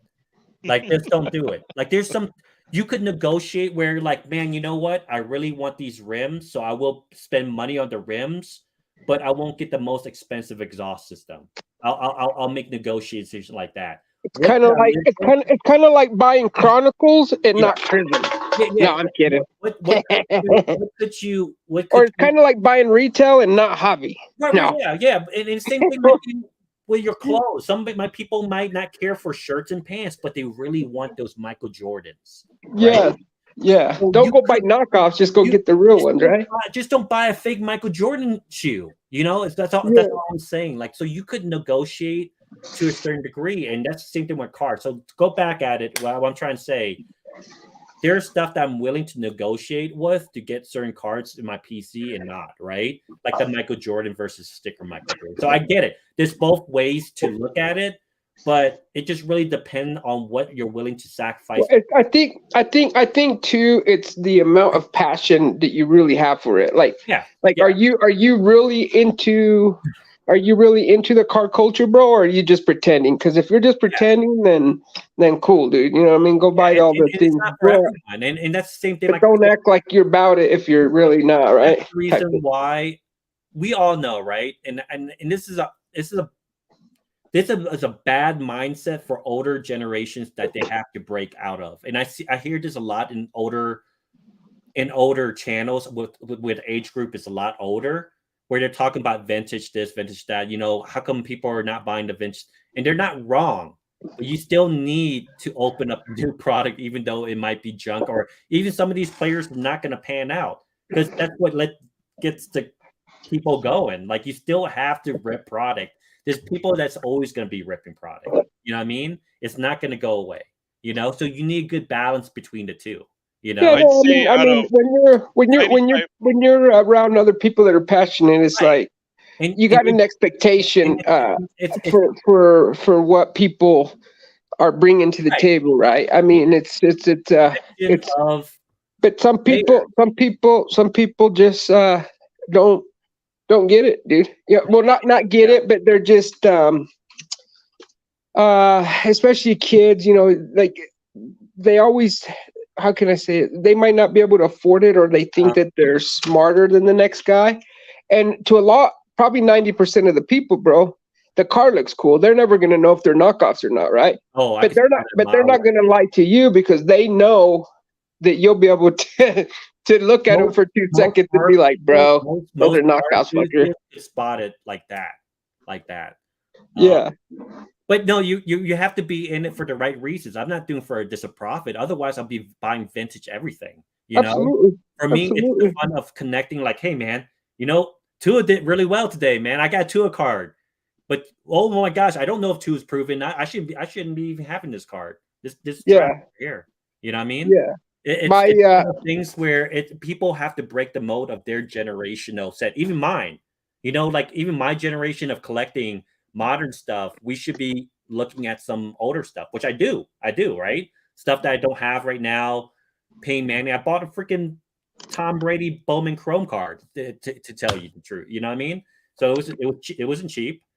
So kids aren't going to have a natural appreciation for vintage. I mean, how could you expect them to? You can't do it that way. You can't. You have to do that with Pokemon too. Everybody sold modern Pokemon. Like look at the vintage. So you can't do it that way, Chance. You can't be buying a Chrome Tom Brady. You need to go buy a case, bro, and you need to pull it, dude. Otherwise, it doesn't count, sucker. Hey, bro, my phone's gonna die, guys. Plus, I got to get to bed. So right, I'm at 7%, dude. It's probably gonna die here anytime soon.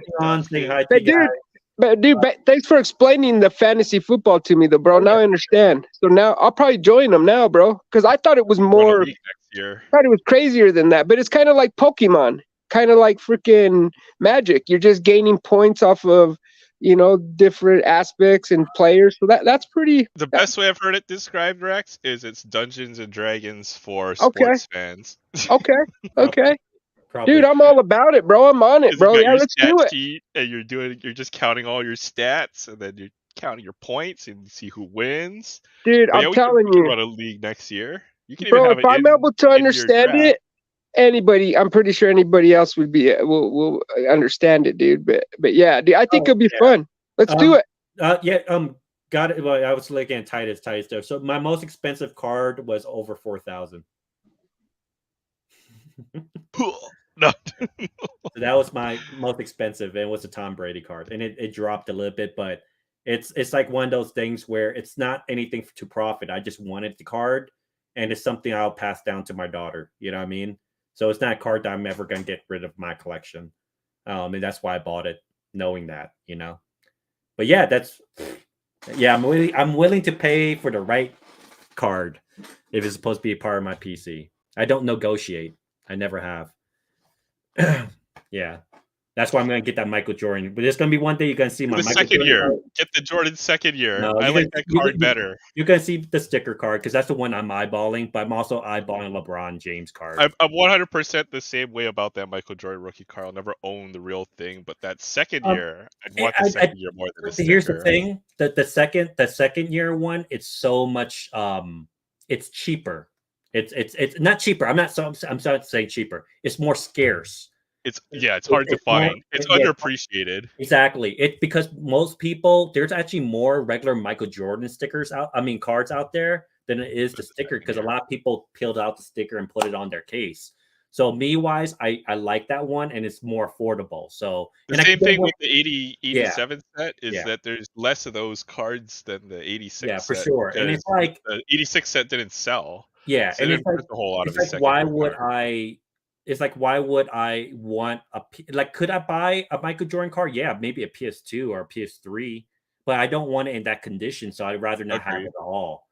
There's some certain Pokemon like base cards where I can't buy it at a PS. It has to be PSA 7 or better. Otherwise, I'm not doing it. But yeah. I'm with you 100% on all that.